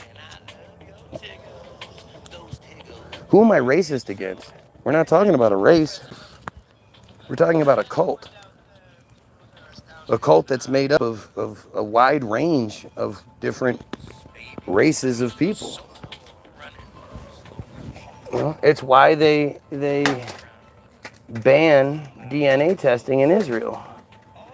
Because they know it consistently shows that they're not a race and that they don't have any Semitic DNA. That they're from the United States, that they're from Europe, that they're from them cream. But it's just like anything else. Like me, I go, okay, you know what? I think this way. I think I'm stumbling across some truth. And until then, I'm going to ask questions. And what I'm going to do is I'm going to put it out there in a completely free form, open form, where anybody that has any issue with what I'm saying, anybody that thinks I'm wrong, anything along those lines, you're more than willing to say so and explain it to us. You know, there are several people on here who kind of think the same way I do. So why don't you come through and tell us, you know, what I'm getting wrong? And of course, this guy is literally spamming the same comment. Preaching a false narrative, Guy Williams. You are a delusional, racist, schizophrenic. What do you think the chances are that they would all just organically say the same dumb shit incorrectly? What do you think the chances are? You know? It's just interesting how there's such cowards. Yeah, let's keep going. You are only racist if you believe social construction and therefore shut the fuck up. Hate speech is not free speech. Anti-Semitism should be illegal. Right. Because you can't combat it. You can't prevent it. You can't explain to people why they shouldn't think this way. Instead, You just want it to be illegal so that you don't have to have the fight. Like, I welcome people to have all the anti-guy opinions they can have. Let me have them. Let's hear them. Let's hear what you have to say. And let's see if your shit stands up. They go, no, don't talk about it. No, that should be illegal. And really, again, they don't say anti-Jewish because they don't care if you believe in their shit. They prefer you don't. They would prefer you being a Christian. Christian's easier to control. Christian says that they are God's chosen people. If you think you're them, then you're going to start walking around here thinking you deserve some sort of special treatment and shit. You're just a dumb Goyim. But Semitism means policy or predisposition favorable to Jews. Webster's Dictionary. Policy or predisposition favorable to Jews. Policy being rules and regulations and shit. Predisposition is even worse. Predisposition is if your mom's family all has cancer, die from cancer. Even if you don't smoke, don't drink, don't do drugs, live a good, clean life, you have a much higher chance of getting cancer because of your predisposition through your mom. So it's essentially genetic programming. So when they say policy, rules and regulations, and predisposition favorable to them, that means policy, the rules and regulations, and the genetic programming, how you go into any situation before you have any other facts. All you need to know is that it involves them, and immediately they're going to get the favor.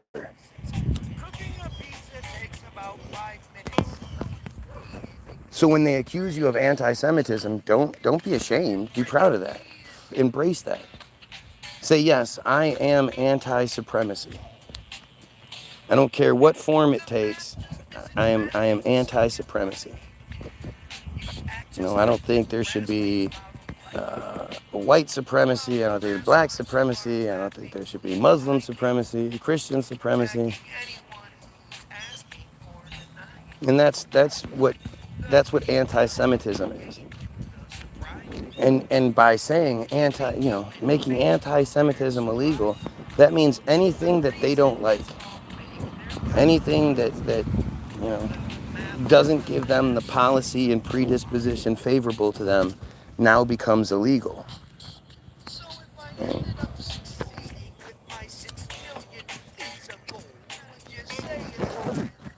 Imagine the cowardly entitlement it takes to say, you're not allowed to hate me. You're not allowed to talk bad about me. Like, I totally encourage you to do so.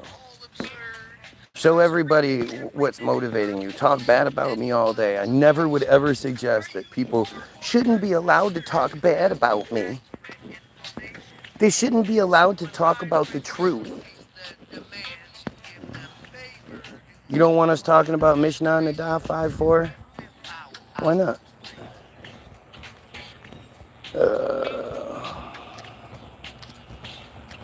Hate speech is cool and based. Of course it is. Like, I would much rather hate speech be out in the open. I would much rather, if you hate people of color, you express it so we know who you are and I don't have to waste time pretending to engage with you.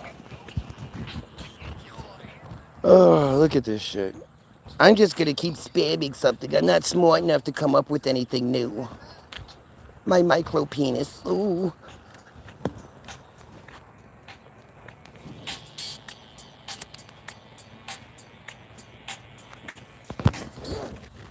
I mean, the whole idea of hate speech is just goofy, right?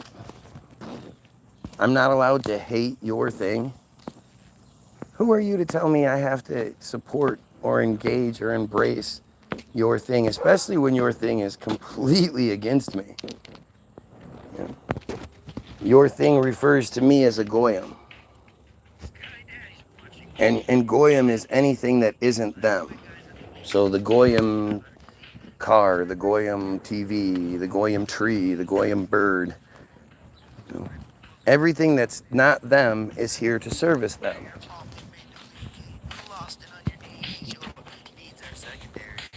They believe that upon the arrival of their Messiah, that all of us, all of them will have 2,800 of us as slaves. Each one of them will have 2,800 of us as slaves. And this is where their little their little trick in presenting you with a really bad thing covers for the worst thing, right? Because the really bad thing is the idea that we're all slaves. But the way they hide it is because everybody looks and goes, wait, Shmuley is going to have 2,800 of me under his control? No fucking way. Shmuley couldn't have one of us under his control. He's a weak piece of shit coward. Why would anybody ever be, I'll get it for you. Jesus Christ. Why would anybody ever be his slave? How would he ever hold anybody in a bondage situation? Like, what the fuck could he do? What could, they're here. No, it was a little, Oh. my vitamin C. Ben Shapiro. Nobody is frightened of Ben Shapiro. Nobody thinks Ben Shapiro could control them. So the really bad thing is so ridiculous in its own fucking existence that it provides its own cover. The worst thing is what they truly believe, and they don't believe that we'll all be bondage slaves, that we'll all be chattel slaves. They believe that we will realize their spiritual superiority over us and all be willing slaves. And that's so much worse. And that's actually what's sort of happening now, right? The majority of you are willingly Christian, right? As a Christian, based on your Bible, you're consistently programmed with the idea that one of them out in the middle of nowhere constructs a God phone. God comes down, says, hey, I'm he who is he with thee and they and the. He always introduces himself as something different. I am the guy who's here now and was here earlier and will be here again.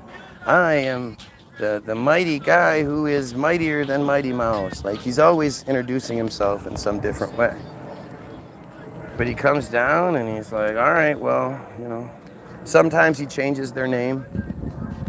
That Abraham, it was Abram, his name was Abram, and his sister wife, Sarai, they were in their 90s when they built the God phone. And God was like, all right, your new name's Abraham, her new name is Sarah, and she's gonna have a kid. And Abraham was like, in his head, was like, how could we have kids in our 90s? I'm 99, she's 90, how is that gonna happen? And God was like, don't worry, it's gonna happen. Man, call him Ishmael.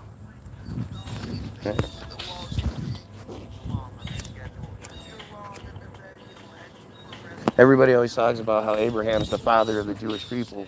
Yeah, but his sister wife is the mother of the Jewish people. His sister, she was his sister.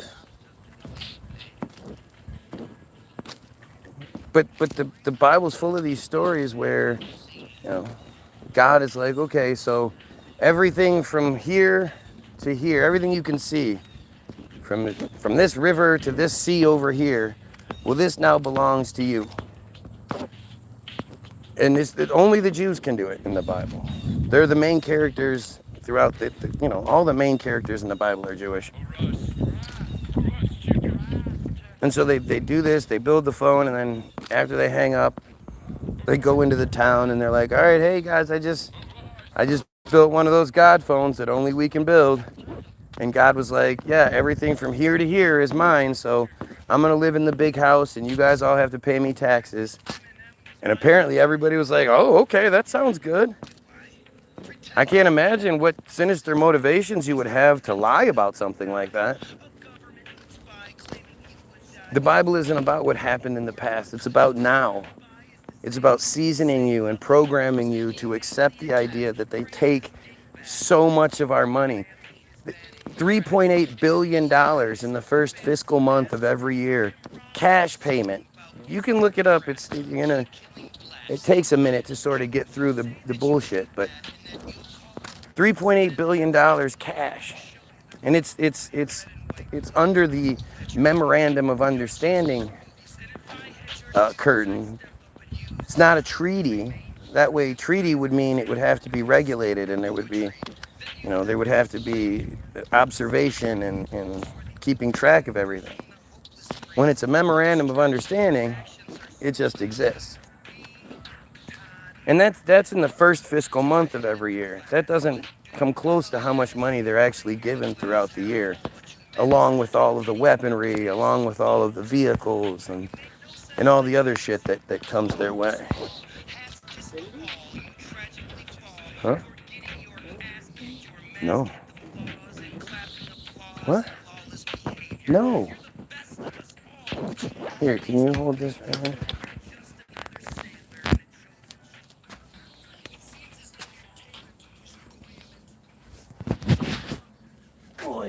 I don't know what subject you were on. I was zoning.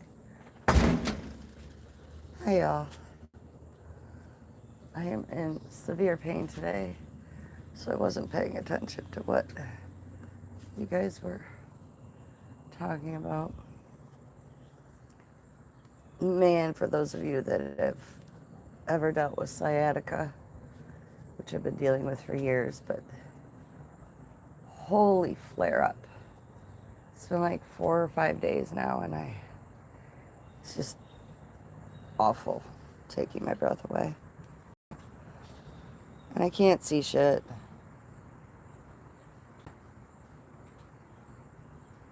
I can't see shit. I need to get my glasses on.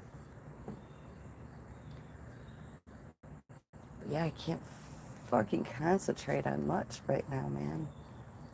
Pain is just, can't sit down. Standing hurts. Laying hurts. It all hurts. Trying to get into the chiropractor today. It's so beautiful out. Oh yeah, you don't know. When I came down at 6 something, Nick was still awake. Yeah, that's what he said. Yep. Stupid kid. He's like, what do you mean? Look at the light coming through the window. Oh.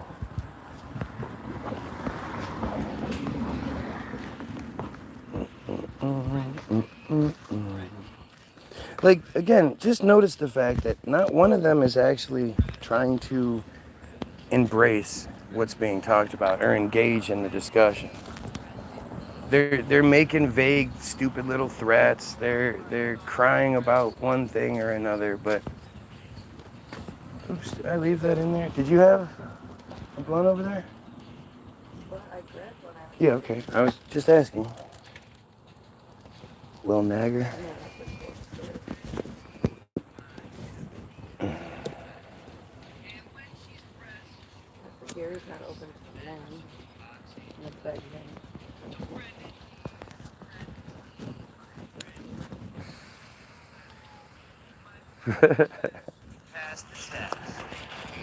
Nothing. Oh, I see. You are jealous of Shmooly. Yep.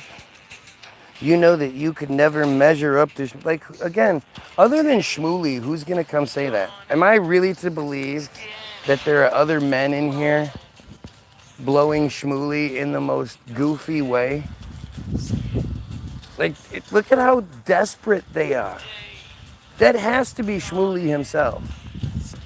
He's such a piece of shit coward. Huh? His name, Rabbi Shmooly. It's like Botachers. That's his nickname or some shit. But he's you've seen him. He's one of the biggest pieces of shit out there. Absolutely, absolutely. He looks like, yeah, he looks like the in Robin Hood Men in Tights when the character Billy Crystal plays. He looks just like him. My friend confessed she passed the test. But look at how like just cowardly and stupid they are. You know, it's that micro penis. There's something to that, man. There's something to the micro penis, like really fucking with them, fucking with their heads. But it's also, I mean, I say that like in the most insulting way possible. It does suck because you have to. Eventually, you realize that all of these pieces of shit are victims. You know, they're at some point they were a child being put through the fucking ringer of the soul correction rituals. The adults in the community needed to transcend their sins and get their redemption, because so much of their shit is about redemption. Whether it's Yom Kippur or, Kaparat or whatever. Like, it's all about the most moral people in the world are constantly trying to account for their trying to get the redemption. Right out this time, I told you are unavailable. You should see what Karen sees. Smoothie is an absolute stud. How dare you? Yeah, if your horse looked like Shmooly, you would especially compared to the other horses, like you would never pick him. He's small. He's fat. He's gross.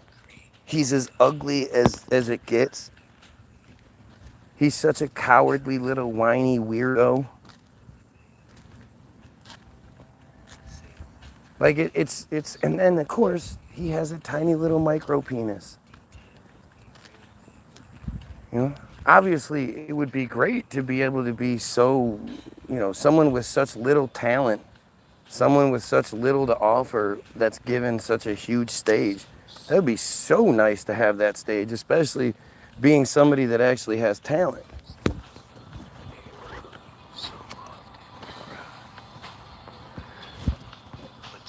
But of course, if I had that stage, I would not be calling for supremacy. Shmooly's a stud now, a serious brainwashed nut in here. Right, it's Shmooly. Okay. That's on you.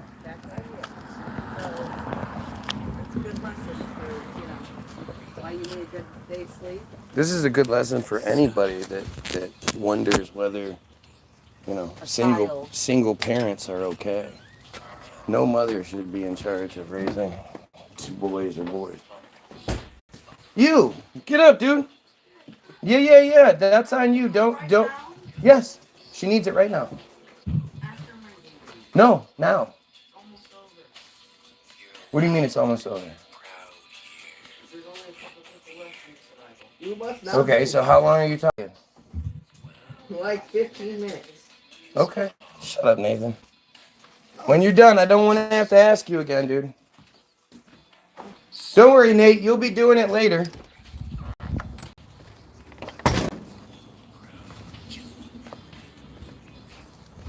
But yeah, that's that boys.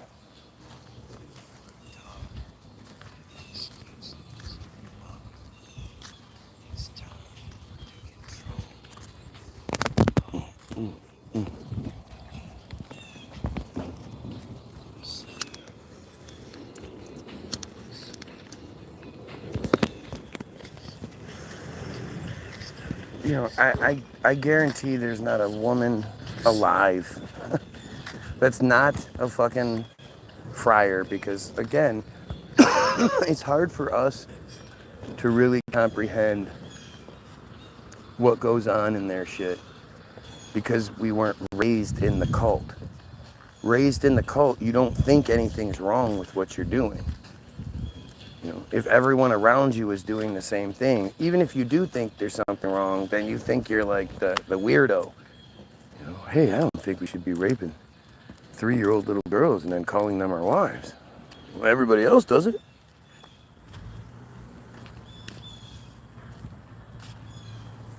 I don't think we should be hiring men to come put their mouths on our son's wieners after cutting them. Everybody else does it. You're surrounded by it. You don't think there's another option. But as I was saying, like, they're all victims at some point. They're victims, and violations like that, they don't just exist in the person violated. They exist in the offspring and the people that are associated with that person throughout. You know? I mean, again, like PTSD from war isn't necessarily from what happens to you. It's from what you're a part of.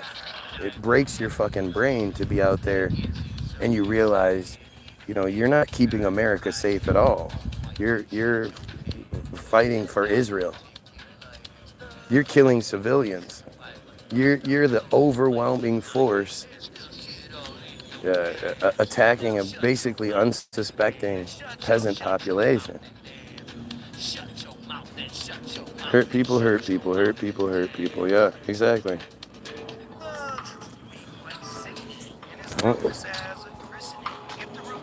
It's just, you know, and it's one thing too when you're talking about those who are in that community fully, because especially as kids, you know, they're completely kept from online. They're kept from the outside world's perspective, and they're just told repeatedly that, you know, if you go outside the wall, the monster's gonna get you, right?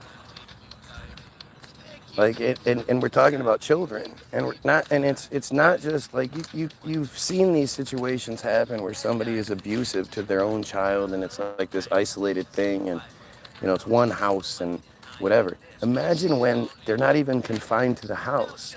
They can go out and do all kinds of shit. They can intermingle with other kids, and all the kids say the same thing. You know, this is how you program it, right? He's completely dissatisfied with his life. Look at all this shit. Look at how desperate they are. You talk all this nonsense and lies about Shmuley, but the fact remains you would never had the balls to debate Shmuley. You know, he'd debunk and humiliate you in 5 minutes, right? Like, again, this dumbass narrative that's being presented, right? Like, they honestly think this is like a smart argument, right? Like, I have the option to debate Shmuley, and I'm running away from it, right? I actually think he's here. I think he's behind either this profile or, yeah, this profile, right? And what am I supposed to be scared of this piece of shit? But this is how they love to present things. Yeah, you scared of shit. Like, I don't have that option. If anybody wants to facilitate an interview with Shmuley, I would revel in it. You know, I'd pay for it. I'll pay $500 to whoever can make that shit happen. I would love it more than you can even imagine.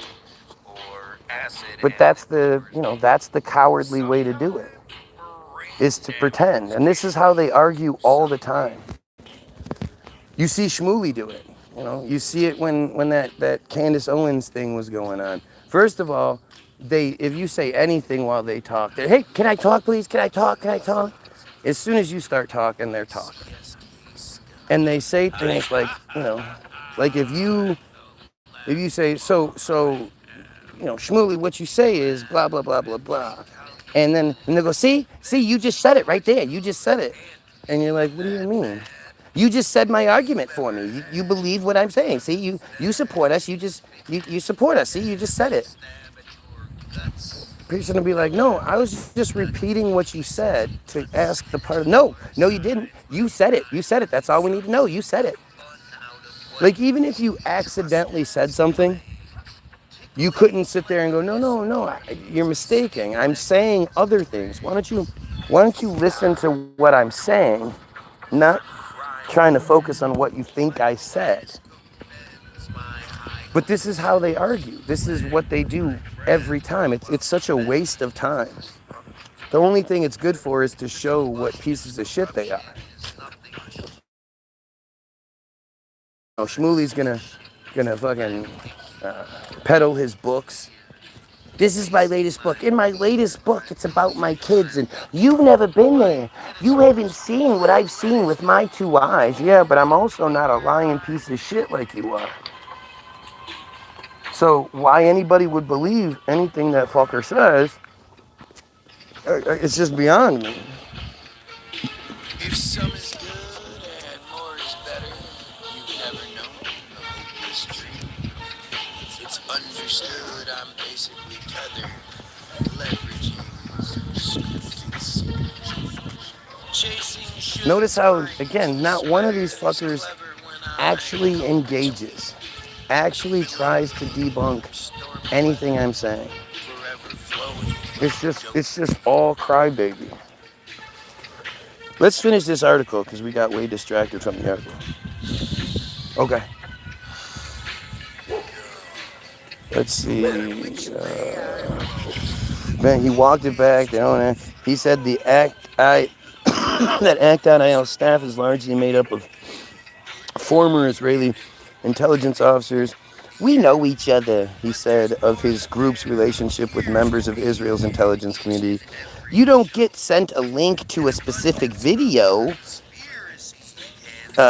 We talk with each other. We work together. Yeah. Like, you just have to see what this is. This is such a crazy setup. ACT.IL is a joint project of the Israeli University IDC Herzliya, the private Israeli university, and the U.S.-based Israeli American Council. Begun as a community group for Israeli Americans, Sheldon Adelson has sought since 2013 to turn IAC into a hardline alternative to the American Israel Public Affairs Committee, or AIPAC. That's weird, huh? That's weird. Begun as a community group for Israeli Americans.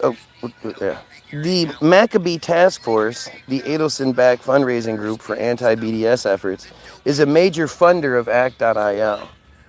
The Maccabee Task Force, which, like I say, everything with them is pedophilia-based and backed. The Maccabees,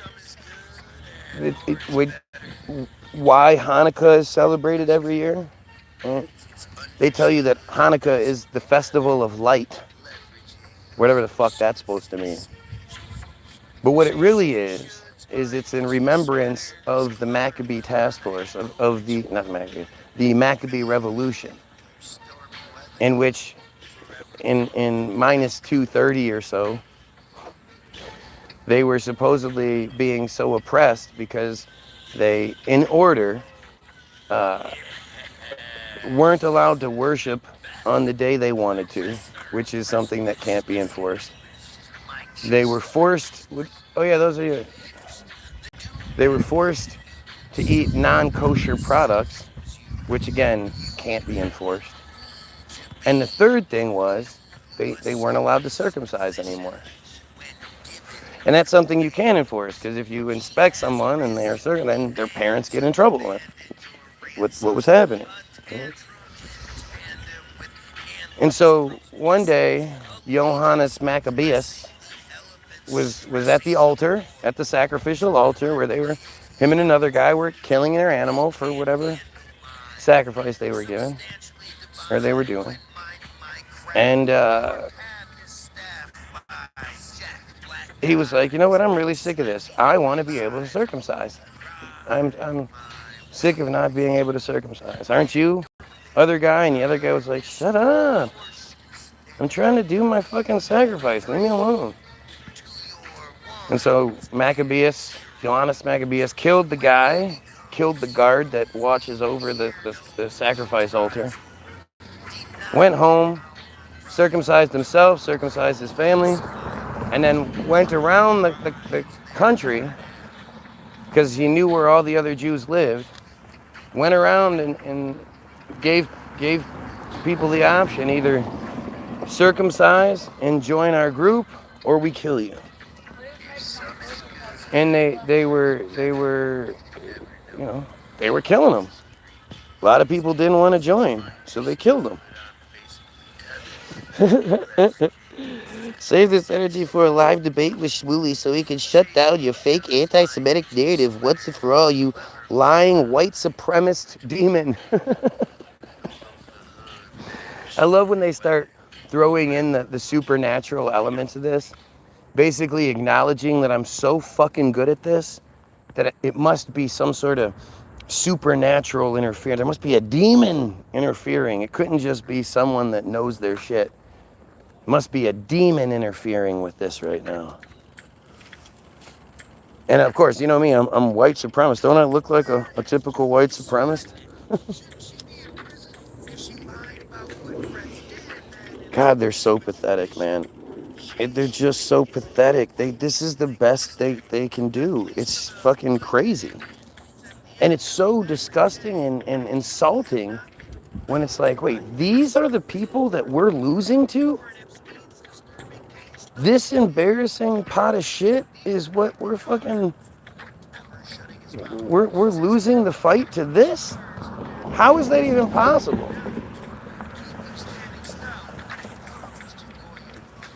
But yeah, so the Maccabees went around the countryside killing a bunch of Jews that didn't want to participate.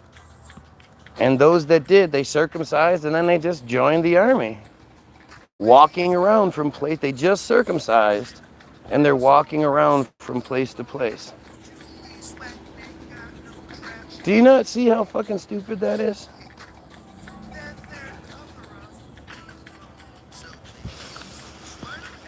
I mean, it's just so fucking crazy.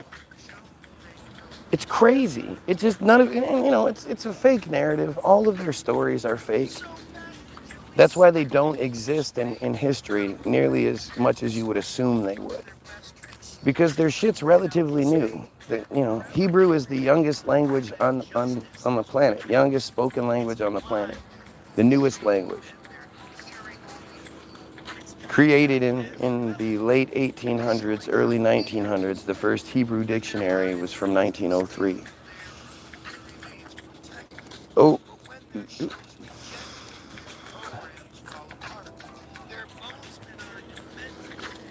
If you actually think Hamas is a thing, you're fucking stupid. Hamas is like Al-Qaeda. You know Al-Qaeda that doesn't exist anymore? Isn't it amazing how Al-Qaeda, ISIS, never attacked Israel, yet they hated Western ideas and Western this and Western that? You would think at this point in history, they'd be all about attacking Israel. Instead, they've been completely non-existent except for one time in 2023, I believe, when they showed up to attack a Russian theater.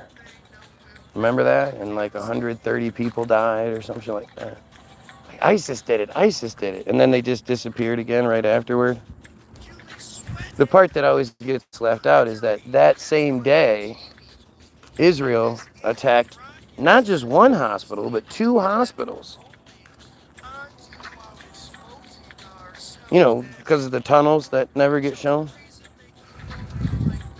So while everybody was distracted by this bullshit Russian ISIS story, Israel took advantage of the situation and attacked 2 hospitals, completely separate. It's not like those things have anything to do with each other. Change your ways and become a Noahide. Yeah? Possibly Hashem was fuck you and Hashem. Hashit can suck my asshole. You and your fake fucking bullshit. Don't you realize it's fake when I say these things that you can't even imagine, you didn't think people were allowed to say, and nothing happens? Doesn't that sort of wake you up to the idea that why would if you're God's chosen people, you're God's favorite, why would he give you guys micro penises? You know, the psychological damage it does to you in itself, but then the fact that not gonna care at all about the women either. You're just gonna all have fucking micro penises. Theism literally requires worshiping ignorance. Worshiping ignorance is evil personified. Ooh. It is. It's fucking stupid. You know, it's arrogance. I can't stress this enough. It's insecure arrogance. And that sounds like something that, a jumbo shrimp sort of, contradiction. But it's what it is. It's insecure arrogance.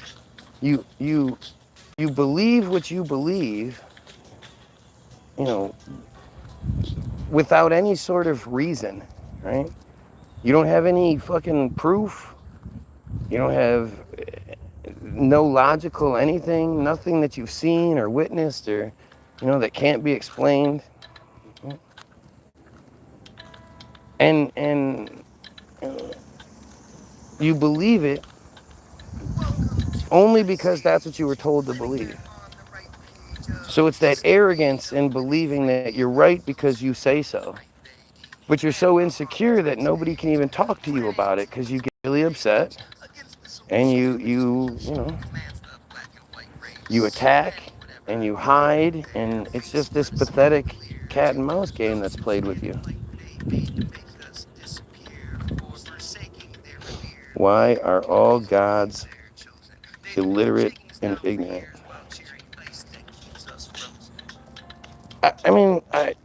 It's all dumb.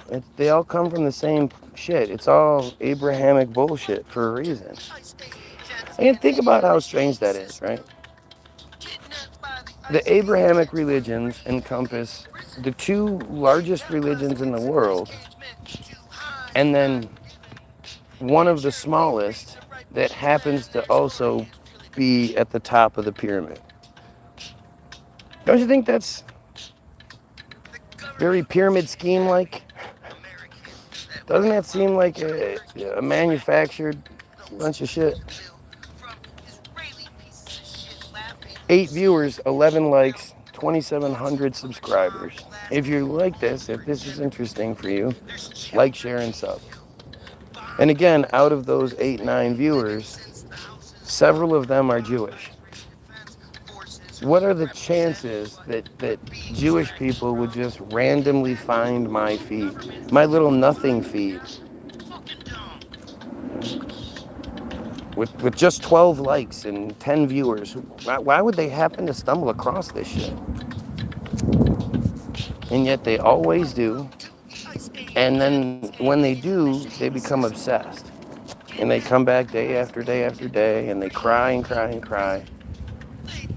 And they constantly tell me I should stop talking about this stuff. Why, if your stuff is right, do you want us to stop talking about it? Oh, believe me, I subscribe because it will be my daily mission to shut down your anti-Semitic hate speech. I'm not anti-Semitic. I resent that, right? I'm not Jewish. I'm not anti-Semitic. The anti-Semitic ones are the ones killing the Semitic people. The Palestinians, the Lebanese, the Iranians, those are the Semitic people. I really, insist that you get it right. It's not anti-Semitic, it's anti-Semitism. Right? I am opposed to your supremacy, proudly. One of the things I'm most proud of, actually. Like, kids, your wife, your whatever, these are things you're supposed to be proud of. These aren't things that people tell you not to be proud of. These are things that you don't even have, like, of course you're gonna be proud of your kids. Like, that's not even a thing. Why wouldn't you be? Yet instead, something like Semitism, you're almost forced into Semitism. You better not hate this one group. You better not, you better not ask too many questions. And to say, even though society tells me I'm supposed to kiss this ass and I'm supposed to believe in this, I'm big enough, I'm smart enough, I'm good enough, and doggone it, people like me. That I can say, hey, this is wrong, even though you're telling me I shouldn't. I still am, I still do. And I'm proud of that. I'm proud as fuck of that.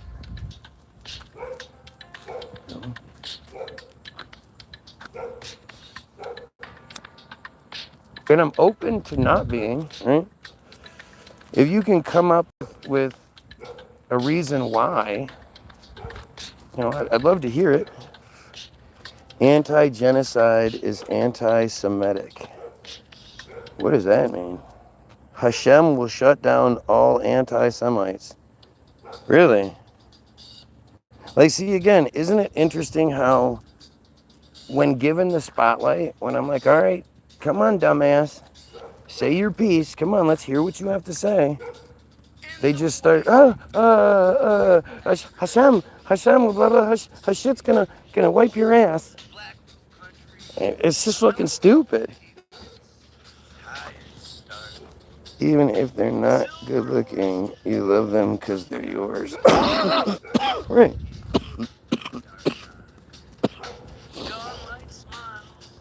But it has nothing to do with pride. Like I always say, like, save your pride for your accomplishments. What have you accomplished that you can be proud of? You had kids by accident. You were just fucking, and one time it worked. You have pride in your race, pride in where you're from. You were a baby. You had no choice in that matter. And your parents were fucking. That's why you are the color you are. That's why you are the thing that you are on the inside, is because your parents had sex and then raised you to be that thing. There's nothing to be proud of there. Especially in a situation that tells you that, you're raised to be Christian because everybody around you is. There's no challenge in being Christian other than the intelligence. Like, you have to shut down your own intelligence. But this is it's amazing how watered down and stupid they've made us, so we're such easier to control. Knowledge is the original sin, and the only unforgivable sin is blasphemy. Rape all the children you want, as long as you say you're sorry, that's good. As soon as you start questioning the legitimacy of God, that's unforgivable. And think, if you've ever done that, you've committed that unforgivable sin. So you're probably going to hell. I mean, we all know you're going to hell anyway. Right? If you could have sex before you were married, you did. Like, I know there are a lot of dorks out there who never had any sort of option. But if you could have sex, you did. And then once you were married, you had sex for reasons outside of procreation. You had sex to have sex because it was fun. I'm sure you participated in oral one way or another. Shit, in this society, you probably tried the back door too. Both of you. Yeah, you're going to hell for all that shit.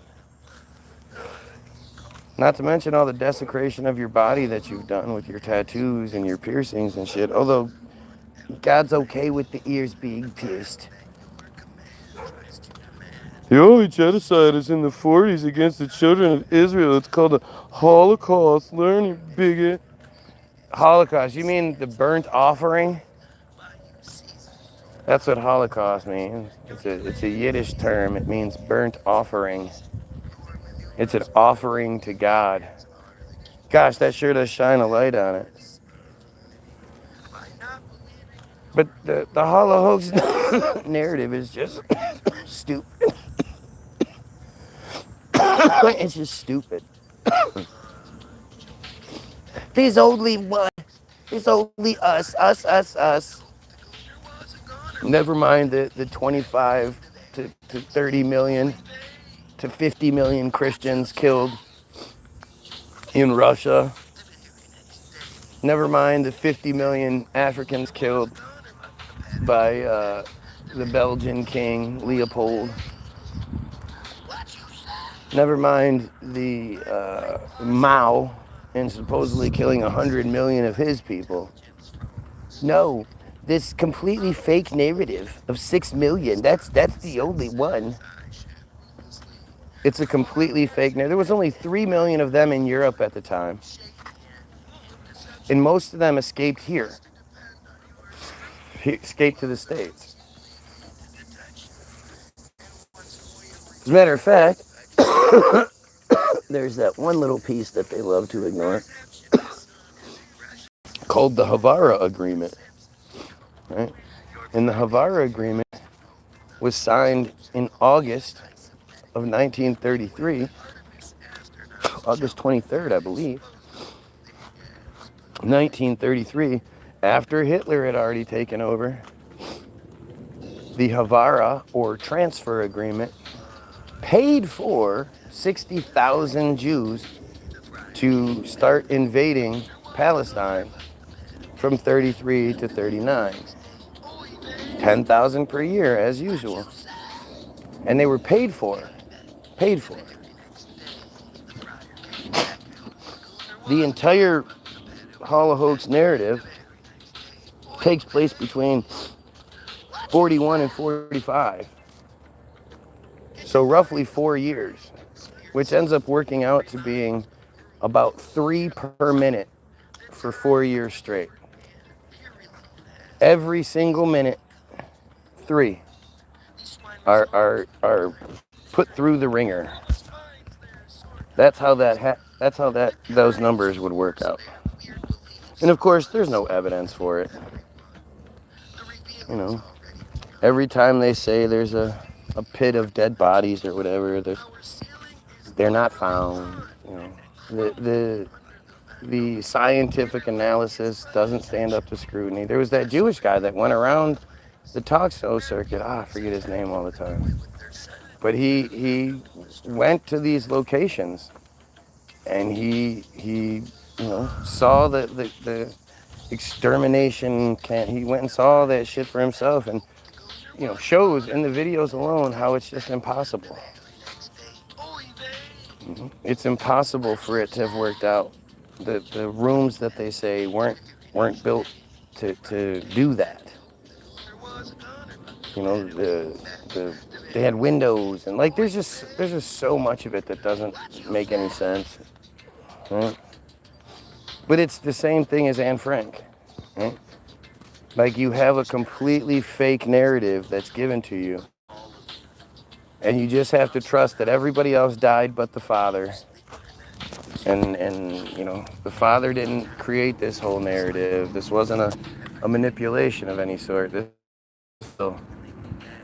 She actually rewrote it because she knew that one day people would be reading this in a movie, and she thought about it from the movie perspective, so she left things it's such a dumb fucking narrative.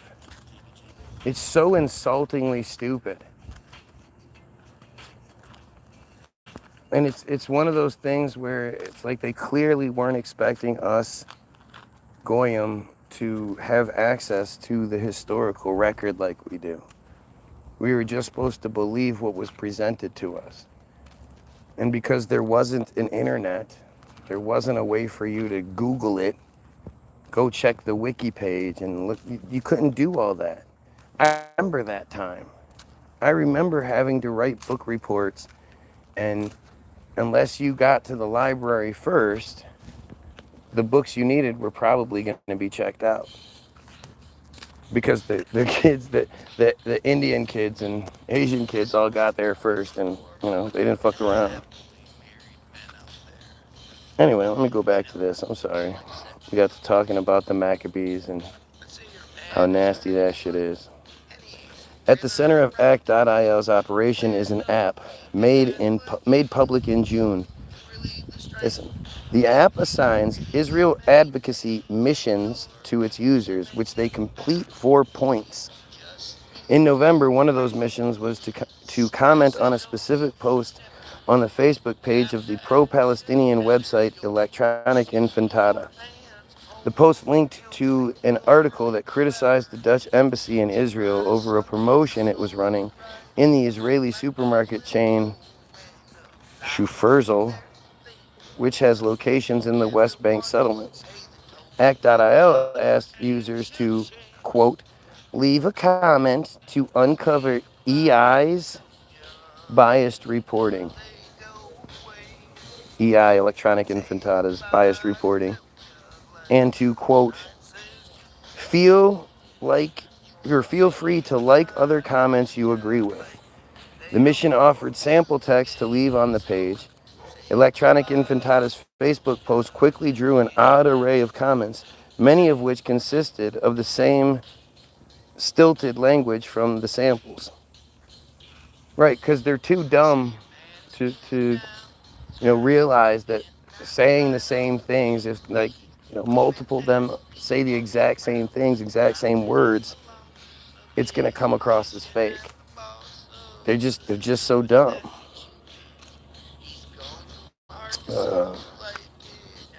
Promoting different cultures and foods in Israel is a great way to bring people closer to one another. 2 commenters wrote using the app sample text. Yeah, right. See, that's what I mean. Like, it'd be one thing if it's the same stupid ass Israel chai kind of bullshit, right? Because that's a phrase that they all repeat. But for 2 different people to write exactly promoting different cultures and foods in Israel is a great way to bring people closer to one another. Do you realize how unlikely that is for that to happen organically? 2 commenters wrote using the Schuferzel and the Dutch embassy take public diplomacy to the next level. 3 more people wrote that exact same phrase, or that exact same comment. Schuferzel and the Dutch embassy take public diplomacy to the next level. It's just so stupid that you would not realize how stupid you are. I command that of God, so now you can command God to do stuff? That's pretty awesome, huh? That doesn't sound fucking arrogant or blasphemous at all. I command the God of Israel punish you thoroughly, Guy Williams, for your blasphemy and attacks against the divine church of the heavens. Let me know how that works out for you. Let's see. No lightning. Nothing's happening. Your command didn't work out so well. Hashem will show you soon, just as he shows the pharaohs of Egypt. Guy Williams, you will see the wrath from above. Oh, man. He happens to bring up the dumbest fucking story in the Bible. Right? Exodus is the dumbest story in the book. It's so fucking stupid. And it literally, this is how dumb they are. Exodus makes them sound really, really stupid. 2 to 3 million of them walked around a desert for 40 years. All they had to do was hold hands and make a human chain, and they would get across that small desert. Think about how stupid that you have to be to walk around a desert for 40 years. And of course, it's stupid impossible, It's so impossible that people are like, yeah, well, how did they eat? 2 to 3 million and their livestock? How did they eat? And they went, oh shit, we didn't think about that. Yeah, God every morning made manna appear on the ground with the morning dew in the desert. Ugh. So on the desert sandy floor, all of this sick, sticky, tar-like substance that's known as manna appeared on the floor, and it only lasted till sundown, and then it went bad. You couldn't just harvest a bunch one day and then relax. They had to get up and harvest it every single morning, except for on Saturdays when they weren't allowed to. So Friday's manna would last overnight and into the next day. But every other day, they had to wake up and go harvest enough manna for 2 to 3 million people and their livestock to eat. Do you understand how unbelievably stupid that is?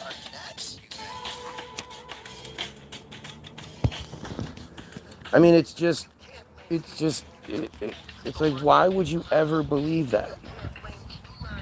You're really not dumb enough to believe that, are you?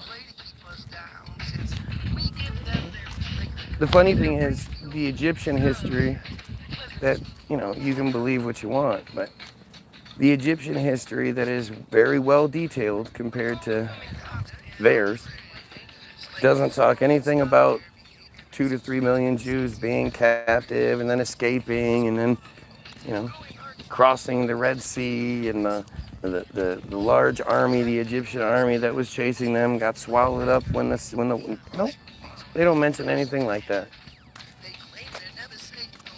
It's just so stupid. If you're watching, like, share, and sub. Help out. Unless you're used to seeing people with more likes than viewers. Then I guess don't. But, these are the conversations we need to be having. If you're not having these conversations and you're just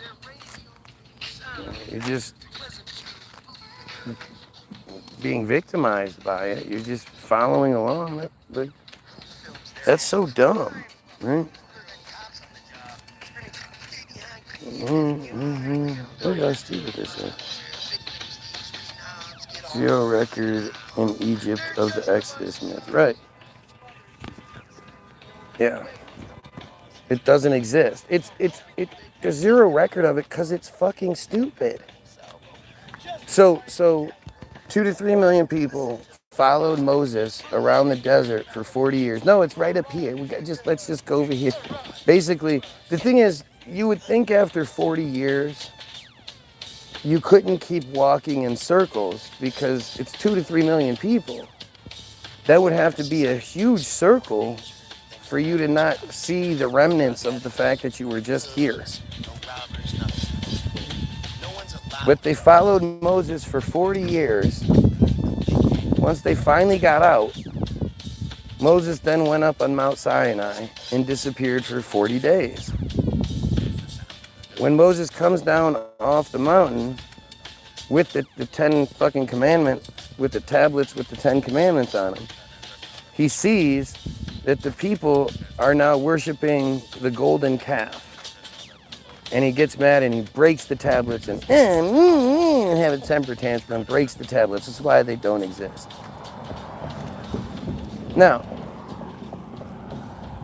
you would think people would have still cleaned them up. I don't know how they got broken into dust, but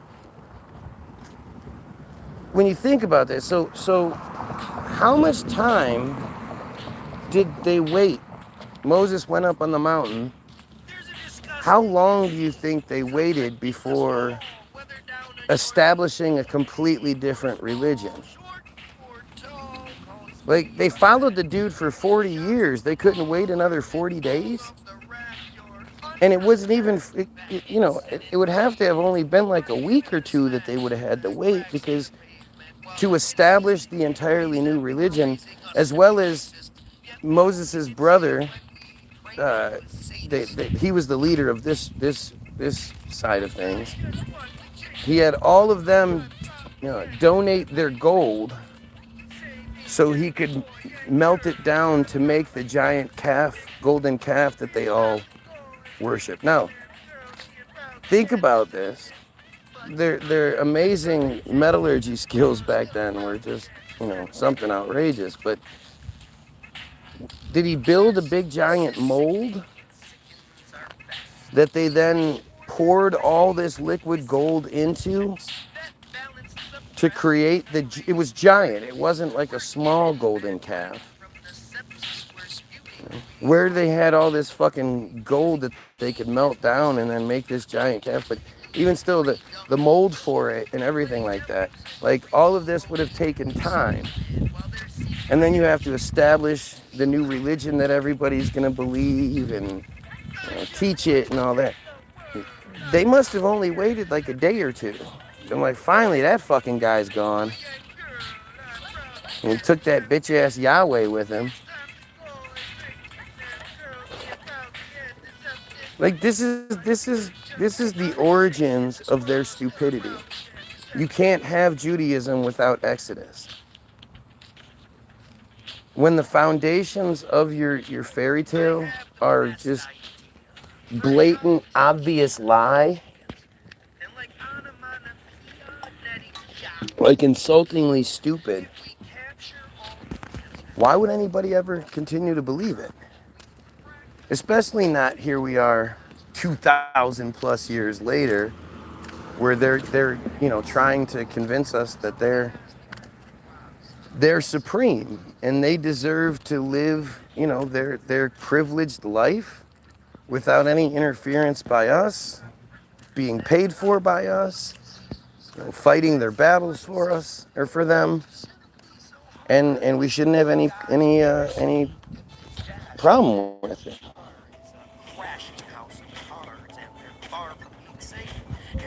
The Bible is objectively immoral, ignorance, fear, and bigotry.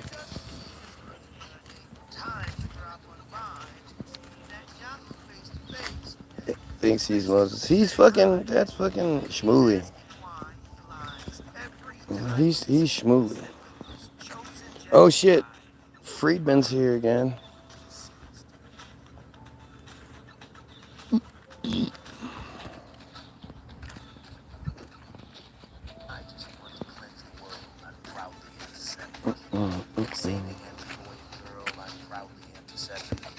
It's time to go straight to the curls, being proudly anti-Semitic, but just conscious. Are you gonna get in these dumb philosophical questions? Why is murder bad? Because you don't want it to happen to you.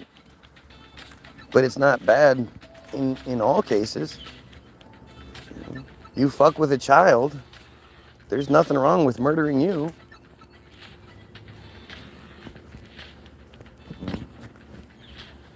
You get jealous of some dude banging your girlfriend and you murder. There's nothing wrong with murdering you.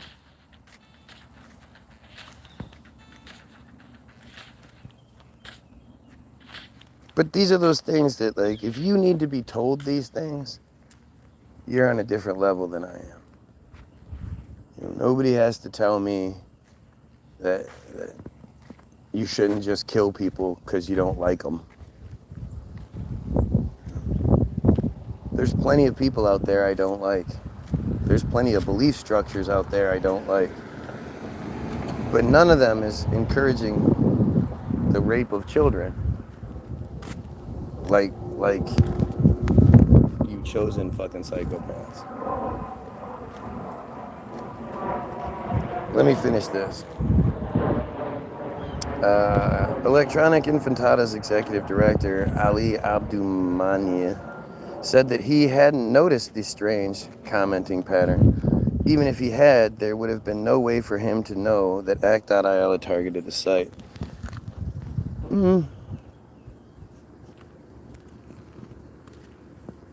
I mean, I guess back then, yes, but I think it's pretty obvious. There's an obvious way to do it. I mean, seriously, if people are repeating the same comment, that's pretty obvious. But, like with what I get on my feed, shut the shit down. With what I get on my feed, they,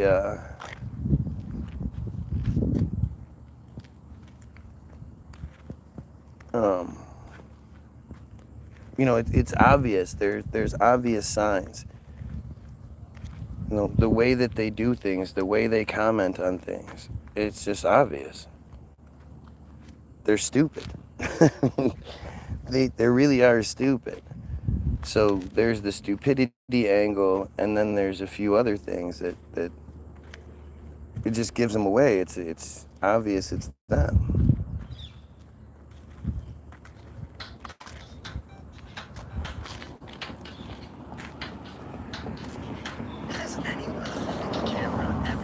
Alright, so we had to go back here. References. Shadowy foot soldier. Alright, so the tactics resemble a well-documented online propaganda strategy called flooding, quote, flooding, employed at a much larger scale by states like China. According to David Posen, a professor at Columbia's University Law School, flooding constitutes blasting a large amount of content into a particular web space. Yeah, I never notice any other examples of it than them. I don't ever remember any sort of China-heavy propaganda coming our way, and I think a lot of times they consider like the leaking of information to be, you know, some sort of example of flooding. This pig knows our right. This pig says that we have no right. This pig always picks a fight when filming this. This pig likes us. Why? You just distract attention away from messages that you don't want to get focused on, and take advantage of the scarcity of listener attention to dilute the force of the messages, Posen said. He cited a study by Harvard political scientists that found the Chinese government pays workers to post hundreds of millions of pieces of content a year to flood Chinese social media sites. It's just so silly to think that, oh, they do that? Nobody else does that. We don't do that, but they do that. Gotcha. All those pro-government shit, all the be all that you can be in the army. You know, all that shit. That's patriotic. But it's interesting because this is exactly what I keep telling you. They're like the genocide that's taking place is not the thing they don't want us talking about. Right? Obviously. They let Netanyahu, you know, be filmed multiple times saying just the most outrageous shit. Lying about, keeps pushing the beheaded babies. There was the beheaded babies and the raping of the women's and there's literally no evidence whatsoever. Like, there's no evidence to support the October 7th narrative as is, right? There's very few videos that well, there are no videos that I could see that actually depict what they say happened other than the fake kidnapping videos, the two of those that came out. But everything else just looks like staged, you know, silly shit. The video that, you know, because again, I'm supposed to just be like, yeah, the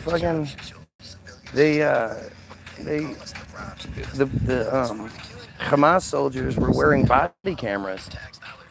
Yeah, they had body cameras on so they could film themselves doing what they were doing, and, you know, if they got shot or killed or whatever, well, then they have a whole bunch of evidence that could be used against them. But no, they were using it. They were filming themselves doing it so they could have a party, so they could celebrate what they were doing. What are you talking about? You know how stupid you sound? But good thing they did, because it just happened to work out that one of the most famous videos from that day shows the body cam footage view of a white car coming down the street towards a Hamas soldier who then shoots at the white car. And it just happened to work out that the people in the white car had some dash cam footage that showed the soldier walking towards them and then shooting at them. I mean, how crazy is that? What a coincidence. And then it got uploaded and you know, oh man, it's a good thing they did that.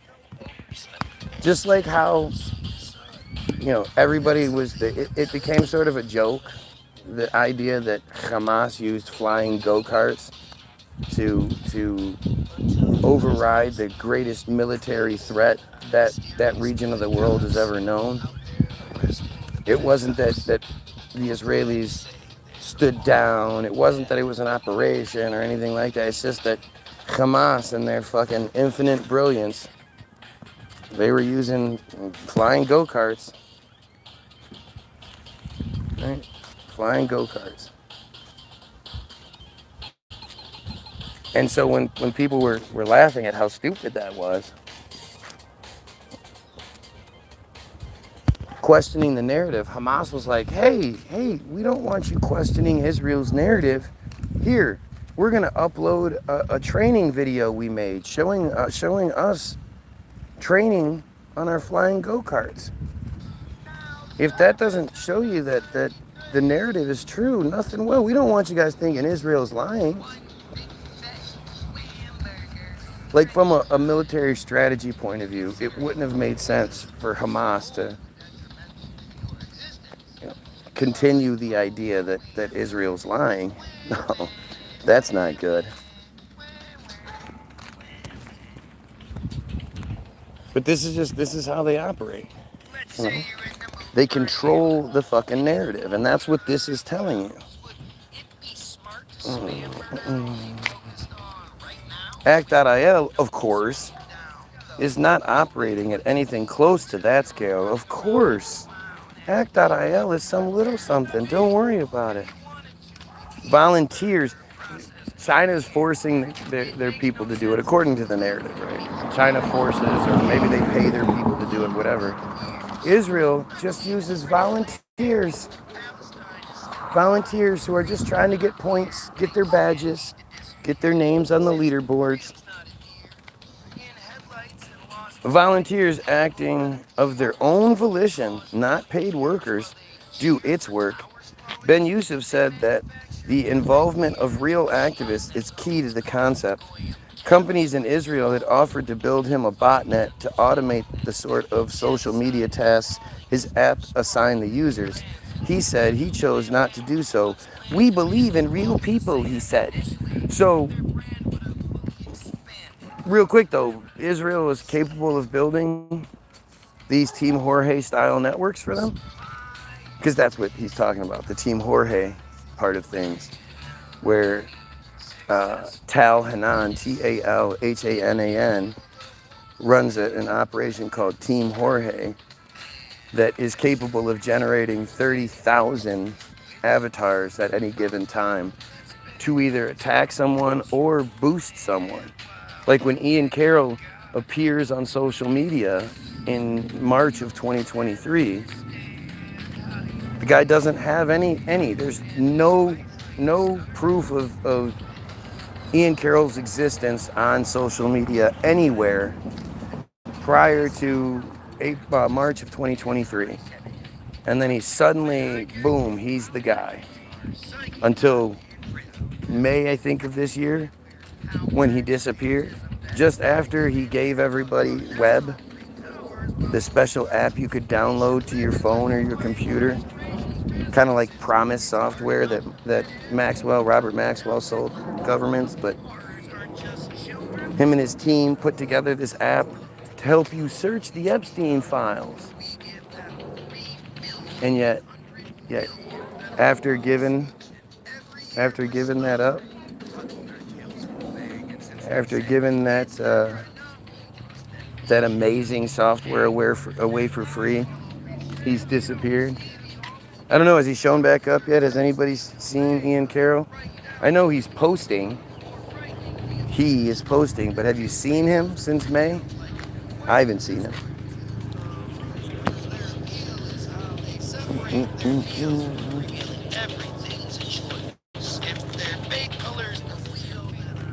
And they're so dumb.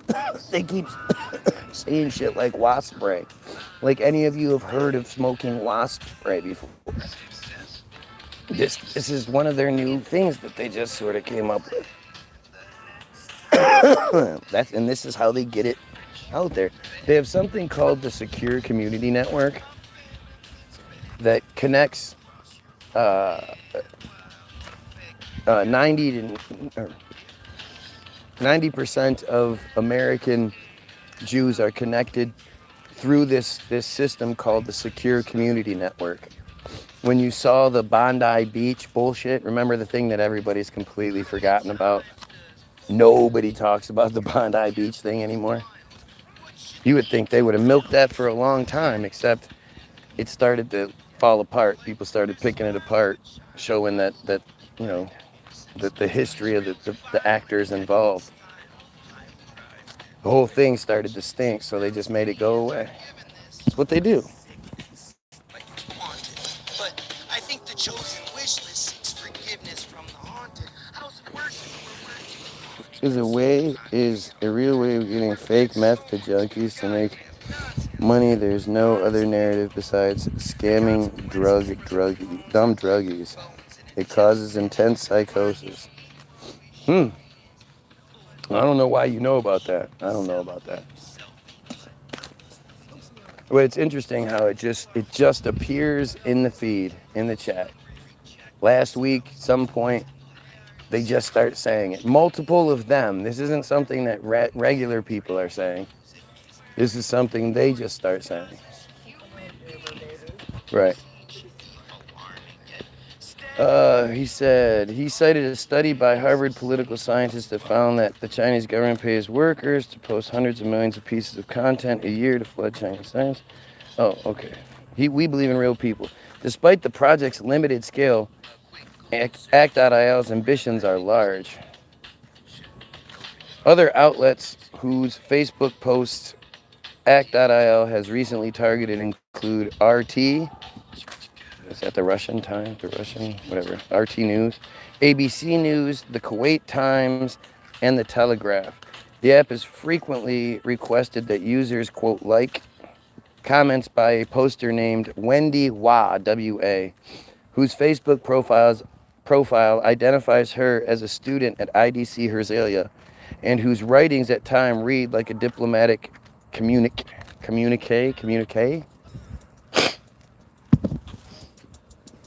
You're gross, Ann.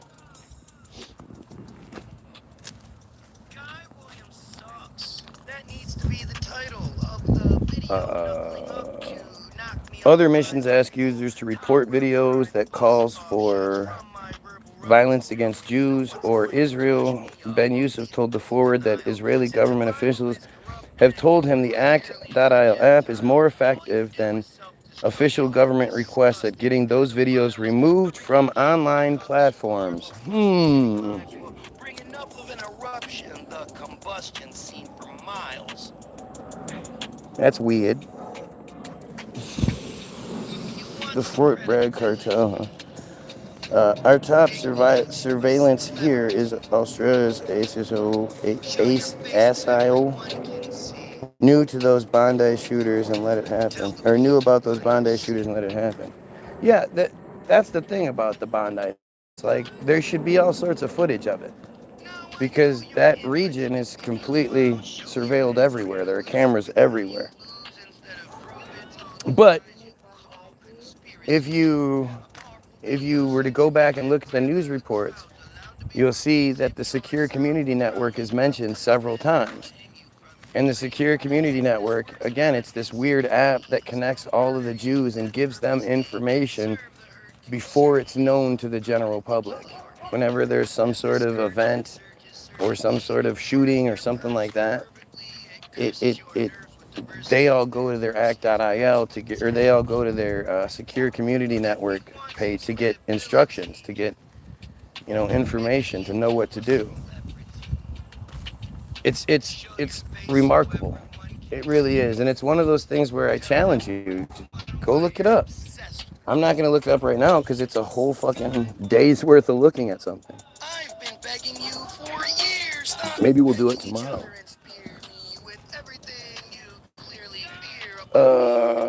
Let's see. The Act.il app has also assigned missions that go beyond cyberspace. In one recent instance, a mission asked users to contact their U.S. senators to support a federal anti-BDS law. Ben Yusuf said that Act.il does no lobbying and that the, quote, mission was likely a mistake.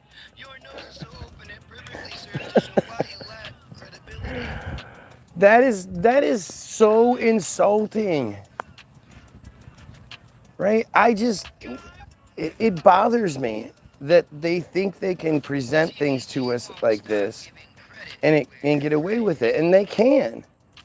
They prove it over and over again. The fact that somebody can claim something like that, some big shit, was a mistake, and the reporter, the journalist, doesn't immediately start grilling them for more information on how this mistake happened conveniently. It just shows you that it's all a manipulation. Right? That you even hearing about it is a manipulation. It's Epstein. You know, none of us would know about Epstein if they didn't want us to. Epstein was you know, their thing. Epstein was some dude, some rich guy that got in trouble for fucking with little girls. That shit happens all the time, and you don't hear anything about it. You know the principal from Ferris Bueller's Day Off? You know, he got busted fucking with kids, right? No, you didn't know that shit, because that wasn't everywhere. We've heard about it now, but I didn't know about it till many years after it took place. I stumbled across it one day. Like, there's all sorts of people that are much more famous than Epstein that get in trouble and you don't hear about it. And if you do hear about it, the story is very carefully like the Danny Masterson story. You know, hide from that 70s show. That shit was kept under very, you know, controlled wraps. They let us know what they wanted us to know. And of course, it doesn't immediately lead to an investigation into Scientology and all that shit. Nope. Just like the head of Scientology's wife, what's her name? Oh fuck, I forget. Sorry, I can't remember everything all the time.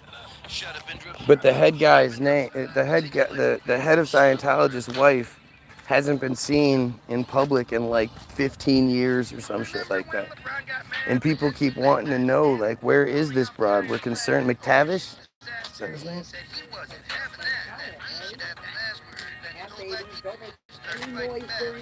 Right, you can't make any noise. Like, that whole shit, it's just dumb shit. It's all just dumb shit. Well, that's not a fair comparison. No, it's not. You're not even passing a basketball through your vagina hole. Through a penis hole is way smaller.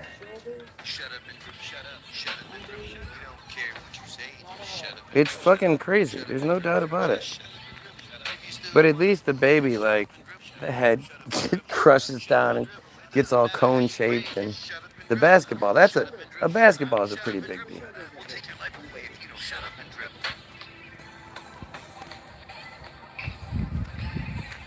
Speaking of bots, yeah, here they come. They're here all the time. It's the same ones every day. Same ones all the time. Because it's fake. Because I'm lying. And I'm lying about all this stuff.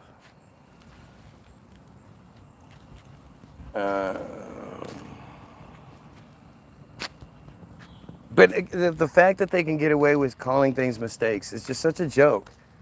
When they double tap a hospital or whatever, and they're like, oh, it was a mistake. And people go, hey, everybody, calm down. It was just a mistake. You know, the Israeli government said it was a mistake, and we know they don't lie about anything ever. Right. What reason would they have to lie? Come on. But like I say, you know, you're supposed to be talking about this stuff. The same thing with Epstein. We would have never known about Epstein if they didn't want us to know about Epstein. None of you follow Kanye West. You know, none of you are paying attention to what Kanye West might be tweeting any day, and then you give a shit, you make a big deal about it, you call your, did you see what Kanye said? Oh my gosh. Nobody gives a shit. Yet Kanye West happens to say something, I'm going to go DEFCON 3 on the Jays. And everybody loses their mind. It's all over the news. Everybody's talking about it. Why do you think that is? Did they ever highlight any of his other dumbass comments?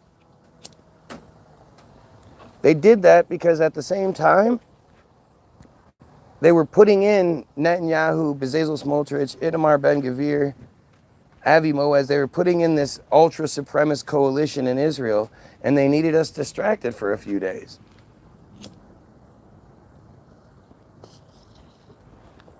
It's how they work. It's how they operate. All these political people, my number said it was yours, so they keep texting me. I keep getting them for you. That's interesting. Thank you. Yeah. They got it backwards.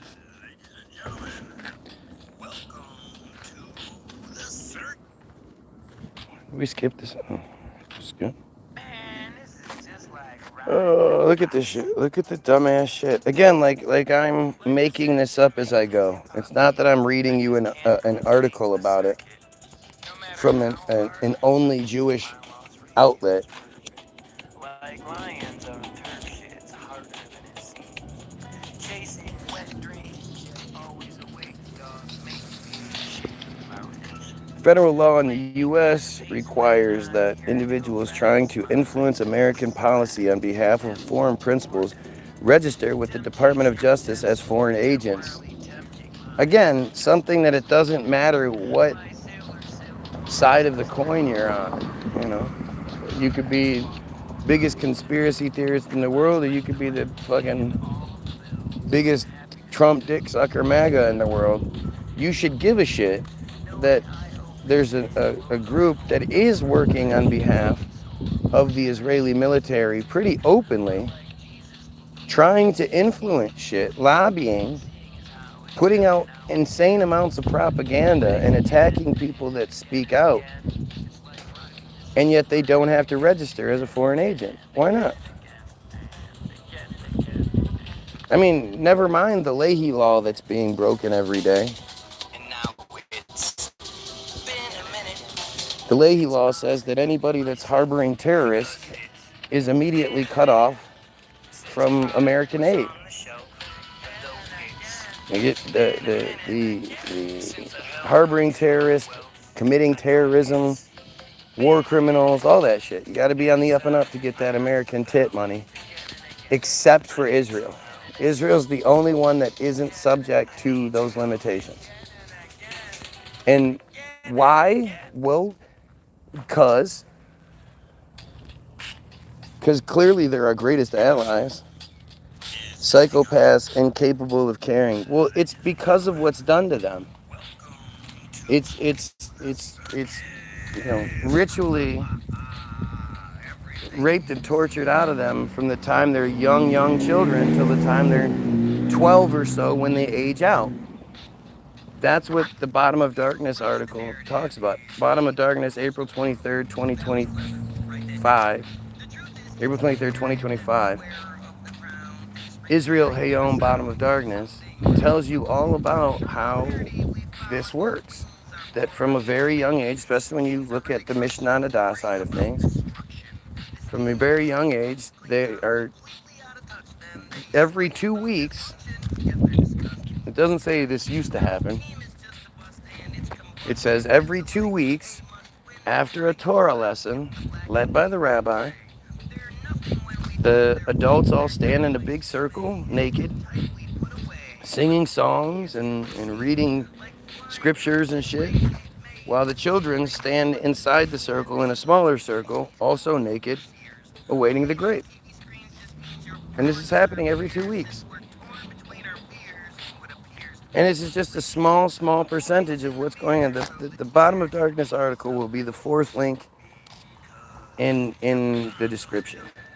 I have lots of links in my description. The fourth one is the Israel Hayom Bottom of Darkness article that I suggest everybody read more than once.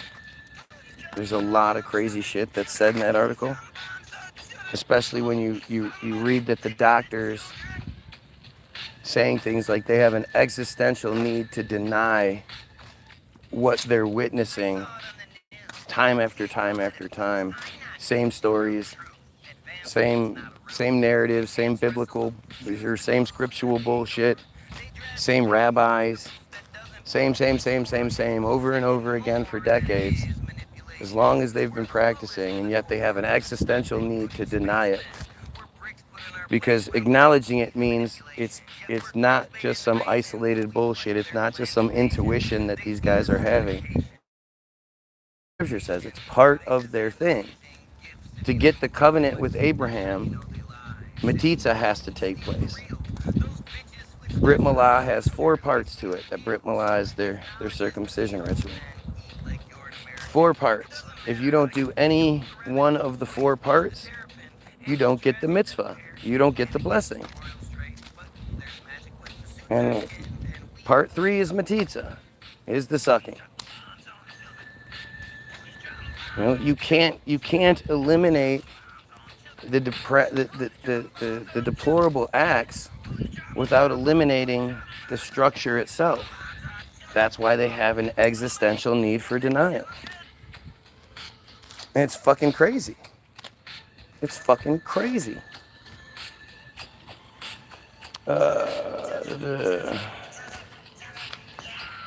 Forward. Legal experts told the Forward Act.il's activities as described would likely not require registration under the Foreign Agents Act, Registration Act. How?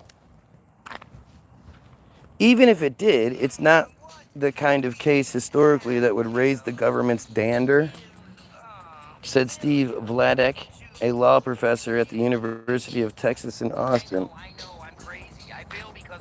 In addition to its informal ties to Israel's intelligence apparatus, which aren't informal at all, Act.il has an even closer relationship with Israel's Ministry of Strategic Affairs, a relatively new office that focuses on opposing the BDS movement in the United States.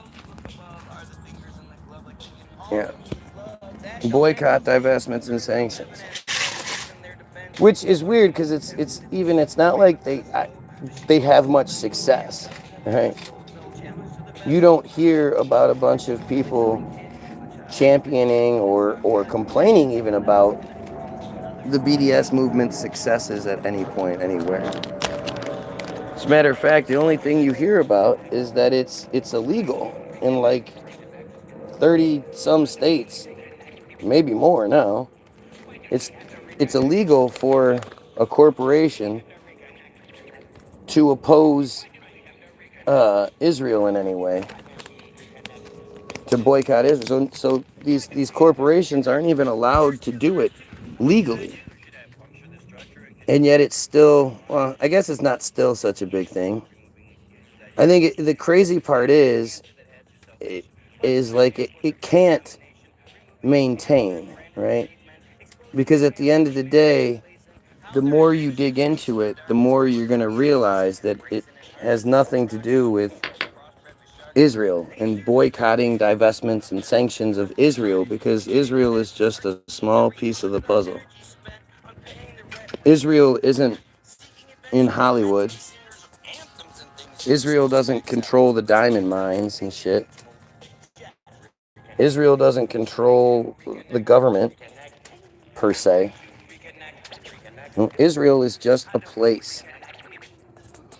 It's a place that only exists because the people agree to it.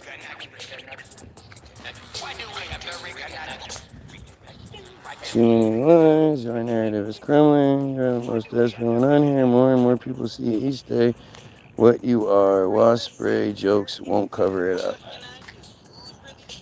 No, it doesn't. It actually just adds to it. You have to ask yourself why anybody would be upset about what I'm saying or oppose what I'm saying. You know, don't you think anybody that's a good American would see this stuff and have an issue with it? Canadian, it's South American, wherever, if you heard this story, wouldn't you be like, hey, what the fuck is going on here? Imagine if this was China that I was reading about. China has this special group that is paying people to, or no, it's not paying. It's incorporating volunteers and then funneling them information through Chinese government apparatuses. Like, just think about how ridiculous that is. Or Russian, or Palestinian, you know. It's Hamas doing it. It's Hamas. I love how they love to tell us that 2016, Russia somehow interfered with the election and did it like Russia interference was for Trump. And yet Trump lost the election by 2.7 million, 2,700,000 more people voted for Hillary than they did for Trump. And it wasn't the Russian anything that overrode the people's choice for the third time in modern history. The first two times were when Bush Jr. won. And you probably don't remember it, but you know, the Florida, the recount, all that shit. Remember? You remember? Oh, I remember. You remember? But Trump lost the 2016 election. Like, it's so funny how Trumpansies never want to talk about that. Motherfucker lost the election in 2016, and it was that APAC swamp he swore he was going to drain. It was the APAC swamp that put him in anyway. And the best part is, Hillary, who would have gone down in all of history, forever history, she would have been immortal for being the first female president of the United States. She was like, oh, okay, see ya. She didn't fight for it at all. She wasn't supposed to win. They tried everything they could to get us to vote for Trump. You know, the stories just kept breaking. Her destroying the phones with the hammers, and even the Friday before Election Tuesday, maybe it was the Thursday before, the Danny Williams story broke. Danney, which is Bill Clinton's illegitimate halfie son, who the government had been paying his mom to keep quiet his whole life. Like, everybody knew about it. And they were hoping by dropping this, you know, it would touch on that racist vote that still exists, or that racist, you know, people have learned to accept the idea that black people are going to live with them. They still have a real problem with the miscegenation side of things. And so the idea that Bill Clinton had a halfie son was just too much, right? It was too much for anybody to handle. Or at least it was the hope was that it would be too much for the average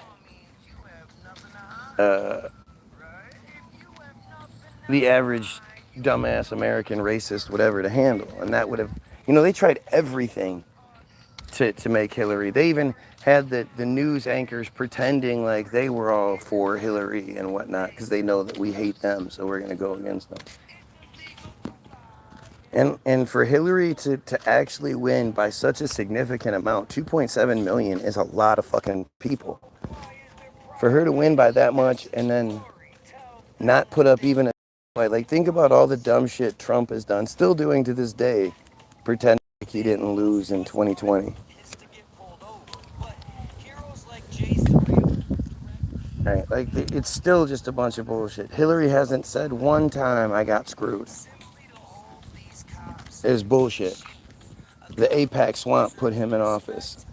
He was supposed to drain them, and they still put him in office anyway. If you're watching, like, share, sub, help the fuck out. Unless you're used to seeing videos with 6, 7 people watching with 17 likes. 5 people watching, 17 likes. That makes sense, doesn't it? 2,700 subscribers.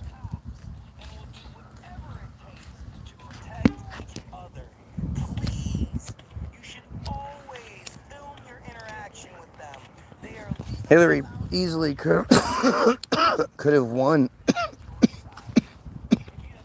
in court if she would have put up the right fight. She could. The 2.7 million is a ton of fucking people, and yet, it's all just manipulation and bullshit. That's the problem with any of it, is you just can't believe what you're saying.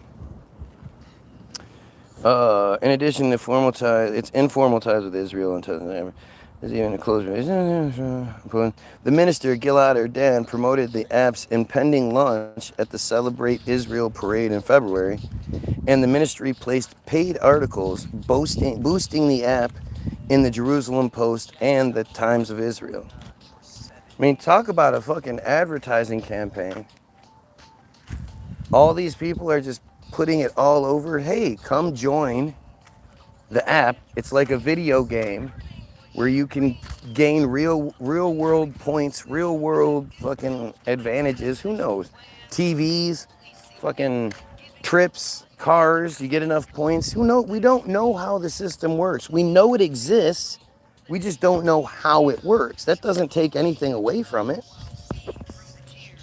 This is the shit that people like me were saying for years without actually having this to say it out. Just knowing, being somebody that does this, receiving the pushback and whatnot that I receive, this exists, you just don't know the extent of it. You don't know the details.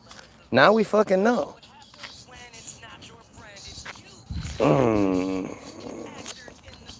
A spokesman for the ministry said that Act.il, quote, is a separate entity of the Ministry of Strategic Affairs, but that it is one. It's a separate entity of it. Ben Youssef said the Ministry of Strategic Affairs is a partner, but does not order specific missions. He said that his team is on a Ministry of Strategic Affairs email list that highlights issues selected by the ministry. So they send them a list of things with certain ones highlighted. But that's not them telling them to do the mission. That's just giving them a bunch of options to do and then suggesting to do these ones in particular. Like, this is how stupid they present it to us. Like, we're not supposed to see that. To whitewash it. The Bible is for fucking stupid people, and they just keep proving it. That's the funny thing is that person is Jewish. That person is not even a Christian. They're pretending to be Christians. They like to do that to sort of incite that back and forth. We had the one that pretended to be a Muslim here earlier. They're doing these things to pit us against each other. Pit you guys against each other. And pit everyone against me, because for some reason the atheist is like the worst thing you can be. When it's like, who the fuck, what atheist do you know of that was, partook in a big shooting or drove their car into a bunch of people or, kidnapped the babies or anything? The atheists are never the ones doing that shit. It's always the religious freaks. And yet they try to make it sound like the atheist is the worst person. And the reason is because as long as you're a part of an Abrahamic religion, they have you. First of all, it's been proven time and time again that people that grew up in religious households have a much harder time discerning reality from fantasy as adults. But secondly, again, Christians believe that they are God's chosen people. Like, it has all of its advantages in you believing in it. There's a reason why they want you believing this shit, because it's easy to control. And they can always play off of it. They can always say, oh, this is happening or this is happening. Look, they can always give you some sort of bullshit narrative. As long as you're not looking over here and you're looking anywhere else, just don't look here. You can look everywhere else. Just don't look here. That's the purpose of it all.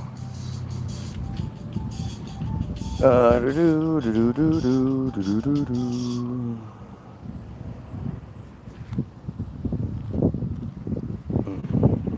mean, and again, it's like you can't see it's the exact same shit on my feed. The nonsense in the comment section. The idea that I have 4 viewers, 3 viewers, and 18 likes. The dumb shit that they say because they can't argue any of the points. It's all the same fucking thing. Oh no, they don't tell us what to do. They just give us a list with highlighted issues, but they're not telling us to do anything. Like, it's so fucking stupid. How stupid do you have to be to fall for this? Act.io says that it has 12,000 signups so far and 6,000 regular users. So that was in 2017, and this was what, just months after it first started up.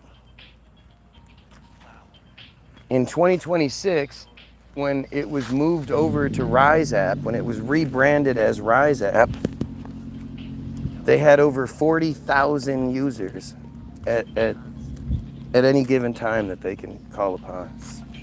Over 40,000 different trolls that at any time they can activate them and mobilize them to attack or bolster somebody. On top of all the different companies that use the Team Jorge software that allows them to create 30 to 40,000. In 2022, they could create 30,000 bots. And they're not even, they say it's not fair to call them bots. You should call them avatars because they're just more capable than anything anybody's seen before. And each avatar has multiple platforms. They have the same profile, but on multiple platforms. So you can find them on Facebook, Instagram, all that shit. Like, it's so much more advanced than you think it is.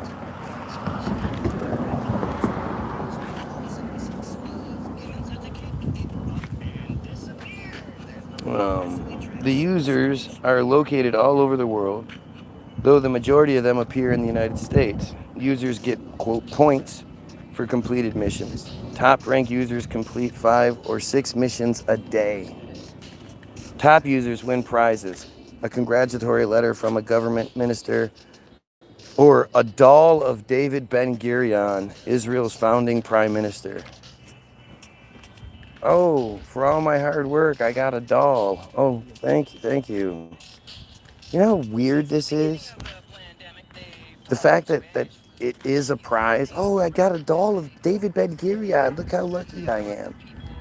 Like, that's fucking nuts. In addition to the app, Act.io produces pro-Israel web content that carries no logo. It distributes that content to other pro-Israel groups, including the Adelson-funded Jewish fraternity Alpha Epsilon Phi and the Israel Project, which push them out on their own social media feeds. As its app continues to get off the ground, Act.io is also building a network of local, quote, media rooms in cities across the United States.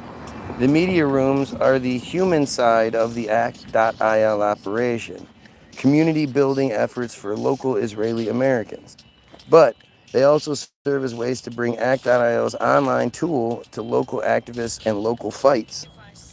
In November, the Boston Media Room created a mission for the app that asked users to email a Boston area church to complain about a screening there of a documentary that criticized Israel. Seriously, a random church is screening a movie and they're like, do you understand how desperate and fragile you have to be to try to shut down things on that sort of level? Like, that's embarrassing. What are you so worried about people seeing that you have to shut things down? And if you think, again, they're doing this,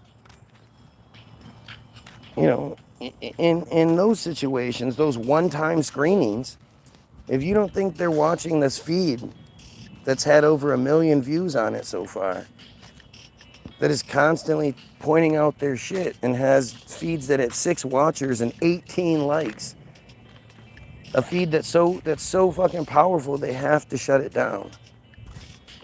Whenever they let me go, whenever there's no interference, my feed gets, you know, I'll have as many as 300 viewers at one time. I'll get 40,000 views on the whole thing. They have to stop that from happening. They cannot allow me to just exist organically because I'm just too good at it. Look at how much effort they put into this feed. Some random douchebag in Michigan that's live and has 7 viewers, 18 likes, 7 viewers. They're gonna fucking waste time and energy on someone like me. It sounds ridiculous, but the evidence is all over the place. The proposed text of the email likens the screening of the film to the white supremacist riot in Charlottesville, Virginia, and calls the film's narrator, Pink Floyd frontman Roger Waters, quote, a well-known anti-Semite. While some Jewish activists had campaigned against the film screening, local Jewish establishment groups, including Boston's Jewish Community Relations Council, poignantly did not. I mean, just think about all of these different groups and shit that are being mentioned. Do you know of like Muslim groups that exist like this that are interfering in all sorts of shit around the country, and you know, some random church screens a video and Muslim groups are like, do you know of anything else like this? Do you know of any other group that has so many official, you know, on the payroll style groups that make no sense? That just exist for them? Who's paying for all of this shit? What's up, JD?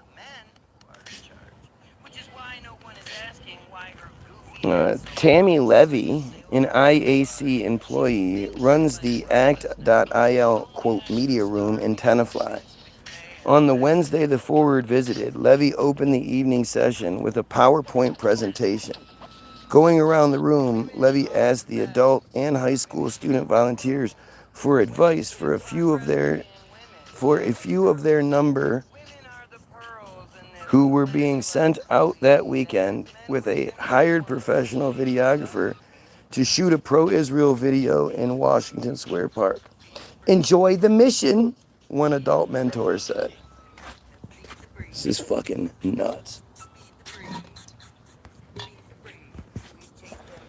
Look how much of the Bible tells you not to believe your own shit. Don't believe what you look into. Don't ask questions. You know, don't believe what you find. Only believe the Bible. The Bible is the only thing you need. The Boston and Tenafly media rooms are 2 of 5 planned or active in the United States. The Boston wing operates in cooperation with the, quote, with the combined Jewish philanthropies of Greater Boston. So this has to be like the 8th group mentioned so far. Another, soon to open in New York City, will be hosted in Manhattan by the Paul R. Singer Foundation.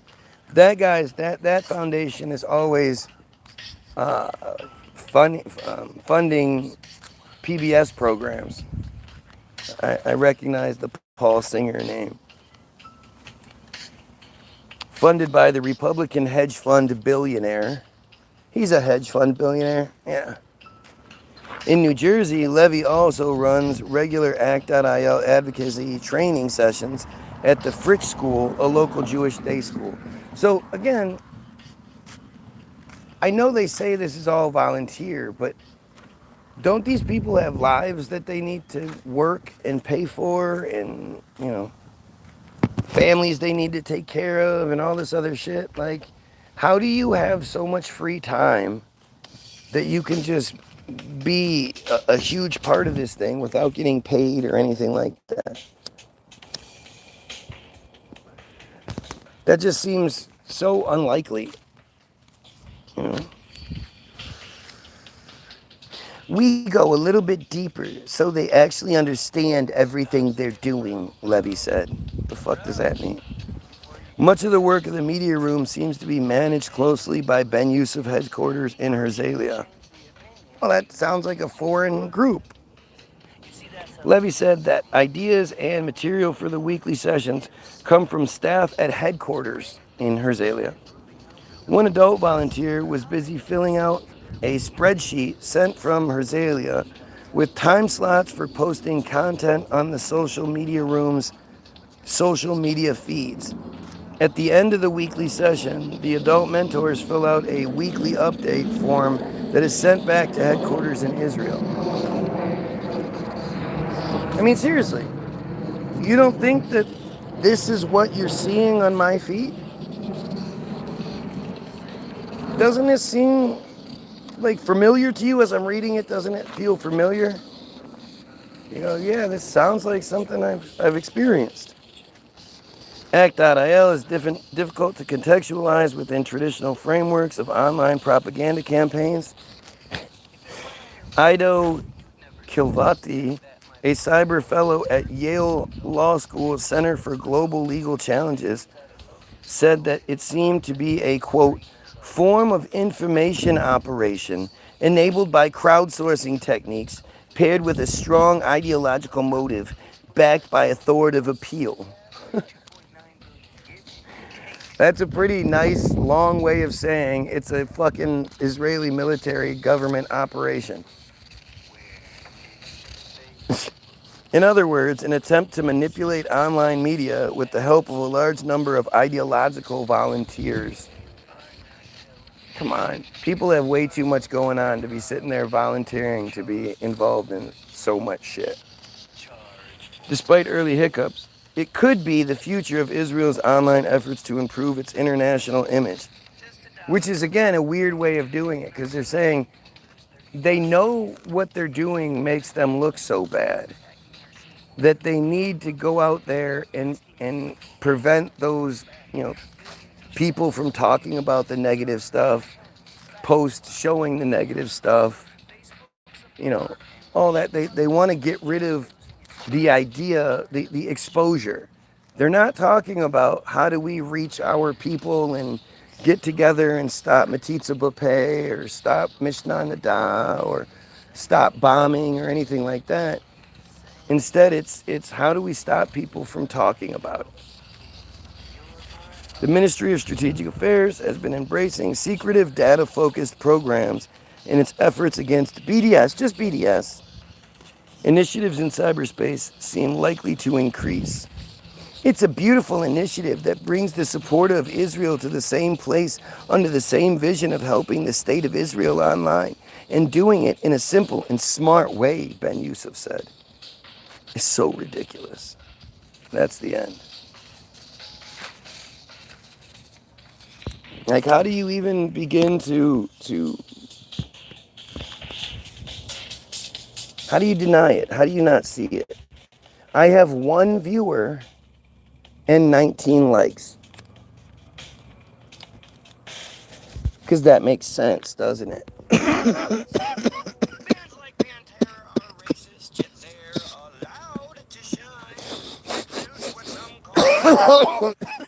Ooh.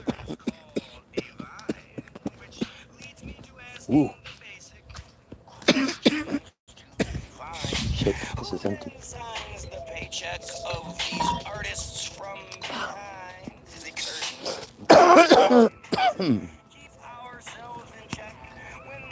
Look at this shit, man.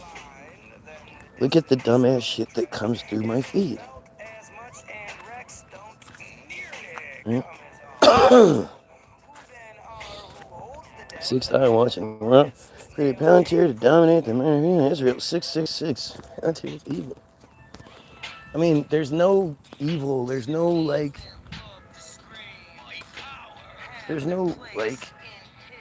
supernatural element to this. It's not supernatural. It's just really sick, disgusting fucking shit.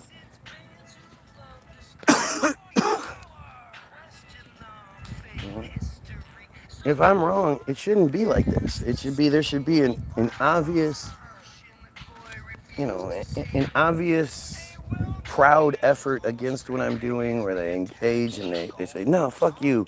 We know what you're all about, blah, blah. And they just they expose me. They should do to me what I do to them. And instead, it's the same shit every single time. You know, trying everything they can to get me to stop talking about things. I'm literally telling you that the genocide is the distraction. If the genocide was something that they didn't want us talking about, they'd be happy that I said that, right?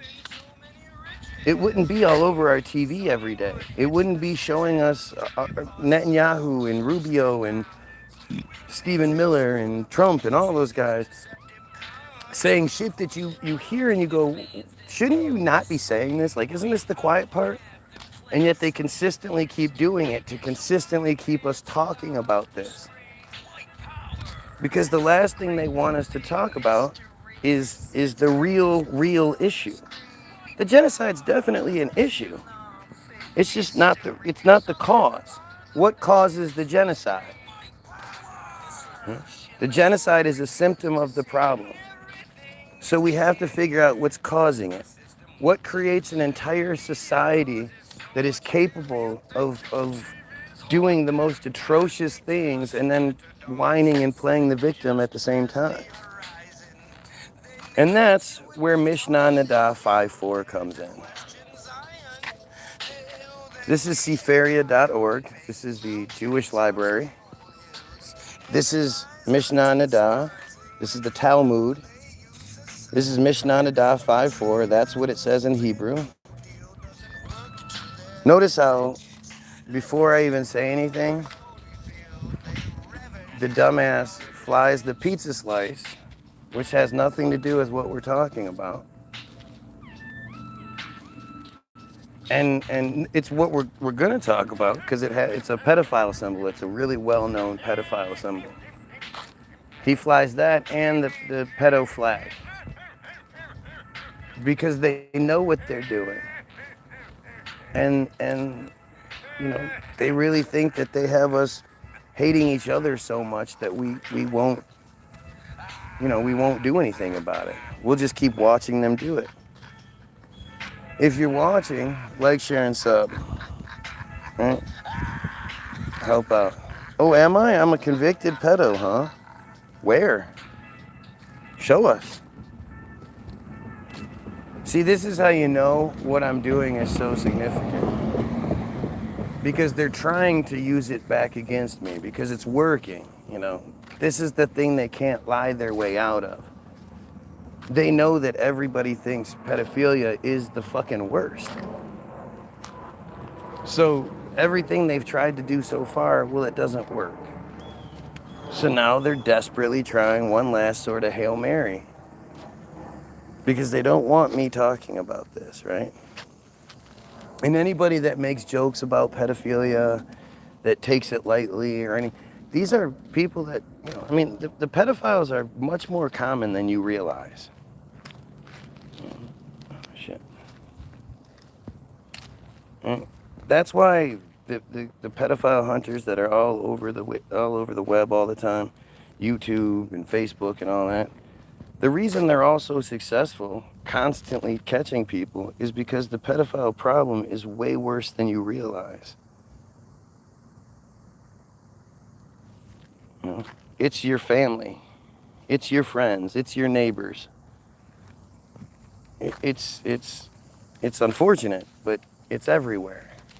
They wouldn't be so successful if it wasn't everywhere, right? DAP tells you that they don't even have to try. They just point to a place on the map. They go there, they set up their shit, they set up their fake profiles, and within minutes, ding, ding, ding, they're getting hit over and over again. They should be showing just how much they get hit up, not just the one or two that they catch. The one or two that are having, this dumbass says your, Y-O-U-R, a joke. Amazing how I start talking about pedophilia and somebody gets upset about it. Why would anybody get upset about me talking about killing pedophiles? Don't you think it's strange how those people, like, this is why they have to hang out by themselves or in their own little groups, because they out themselves without realizing it. They say things and do things that, you know, like if you're walking down the street and you see a hot broad, you'll turn your head and look and not even think, you have to like catch yourself like, oh shit, my woman didn't see that. It's just naturally in you. Well, they do that same thing with children. And if you pay attention, you'll see them do it. Or they make jokes. Or they, you know, all kinds of weird shit that you look at them and you go, what the fuck? Because it's what they do. They get mad at somebody that's talking about killing pedos. Why would anybody that's not a pedophile get mad? Why would you want me to talk about it? You don't even like me, so why would you want me to talk about something else? You're mad because I'm talking about pedophiles? That sounds like a fucking pedophile. Really? And then you show how stupid you have to be because English isn't your first language. None of these guys, their first language is Hebrew, is Yiddish.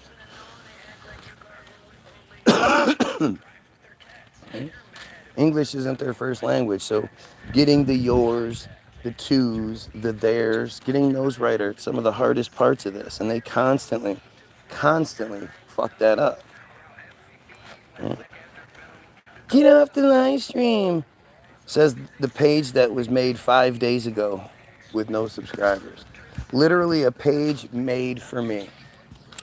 As I'm telling you guys about act.il and what they do, this is a page made just for me so they can cry about what I'm doing. Isn't that interesting how that works? So now I have to go all the way back here. But we were talking about, because I'm getting ready to bounce anyway. I just want to make sure I read this. This is the most important thing. This is the wall. I don't know anything that's worse than this. So this is the final piece of the puzzle. This is the thing. This is working backwards. Like I say, the genocide is a symptom. It's a symptom of what creates an entire culture that is capable of genocide and not thinking anything of it. And that brings us to soul correction. The fourth link on my feed, in my description, is going to be to the Israel Hayom Bottom of Darkness article, as I said earlier. The first link will bring you to here, Mishnah Nada 5.4. You can read for yourself. But once you understand that it's written into their shit, and then you hear about soul correction every 2 weeks, and you look at these things a little deeper, you look at Naomi Elkins and you figure out, holy shit, that's the story we were given as a cover-up, and Naomi Elkins isn't even serving any time. A girl who is 3 years and 1 day old, whose father arranged for her betrothal, which is her marriage contract, is betrothed through intercourse, as the halalchic status of intercourse with her is that of intercourse in all halalchic senses, meaning ownership takes place. And in the case where the childless husband of a girl 3 years and 1 day old, childless because she's 3, 4, 5, 6, 7, 8, 9, 10, 11, 12 years old, and he dies because he's 20, 30, 40, 50, 60 years old, of course she's going to be childless. If his brother, the Yavam, engages in intercourse with her, he acquires her as his wife. And if she is married, a man other than her husband is liable for engaging in intercourse with her due to violation of the prohibition against intercourse with a married woman. Right? Nothing about don't fuck with kids. It's that a different micro penis has already claimed her. Once that happens, you can't do it, or else that's death. That's execution. You're not supposed to touch other guys' stuff.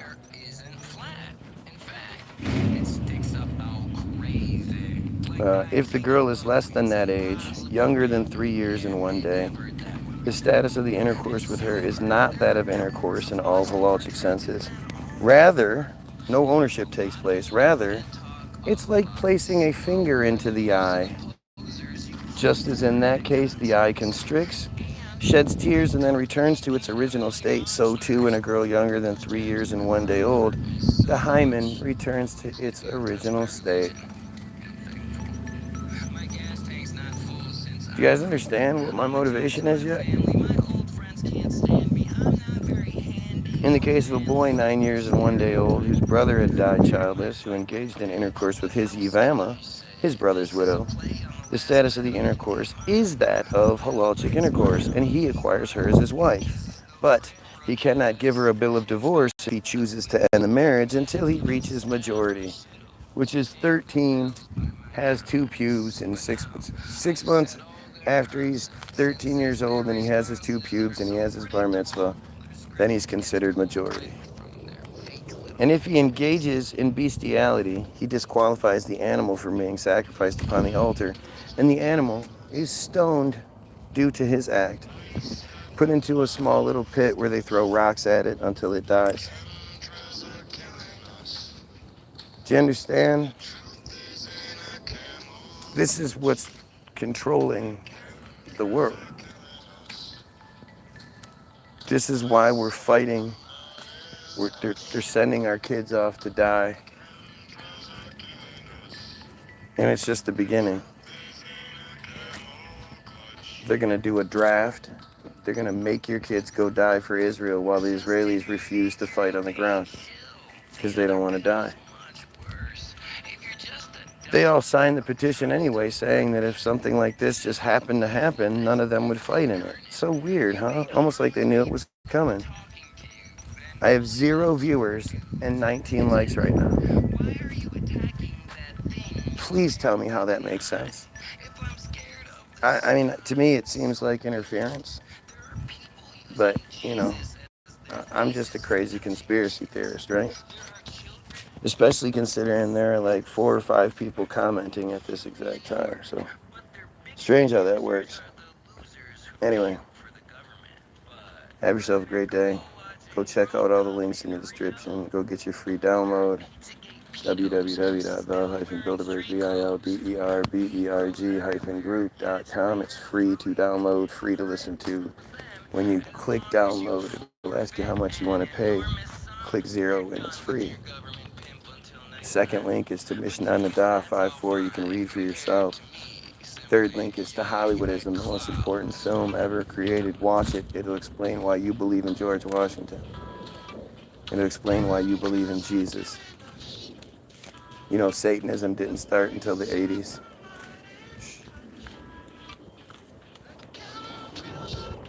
Then go read the 4th link, which is Israel Hayom, Bottom of Darkness, which tells you why they think the way they do, why they can bomb somebody's house and be like, well, were you fucking raped from the time you were a kid till you were 12 and then forced to rape a child when you were 15, 16 so you could transcend your sins onto them and get your redemption? Was that forced on you? No? Okay, then just go buy a new house. Just move. Yes, we deserve $3.8 billion a year. It's not free. We pay for it. That's what all of this is about. That's how you have an entire fucking population of psychopaths. And it's all right there for you to find for yourself. You can tell me what I'm wrong about. Go look at all the links I provide you and tell me what I'm wrong about. Havara Agreement, Auto Emancipation, Act.io, Team Jorge, Operation Cast Thy Bread, where they poison drinking water wells before taking over the first town in the creation of Israel campaign. They first took over a town called Acre by poisoning the water system beforehand. And then the bottom links are links to the songs on Facebook, so you can go watch the videos, which are awesome. So go watch them and share them. Music is our most powerful weapon. That's why they control it like they do. That's why they have everything so fucking stupid. Auto-tune, dumbass rappers talking about Bacardi and party. Let's drive in our Mercedes, babies. Same dumb song over and over again because they know how powerful music is. So go fucking check it out. Go download shit. Have yourself a great day. And you pedophiles, kill yourself.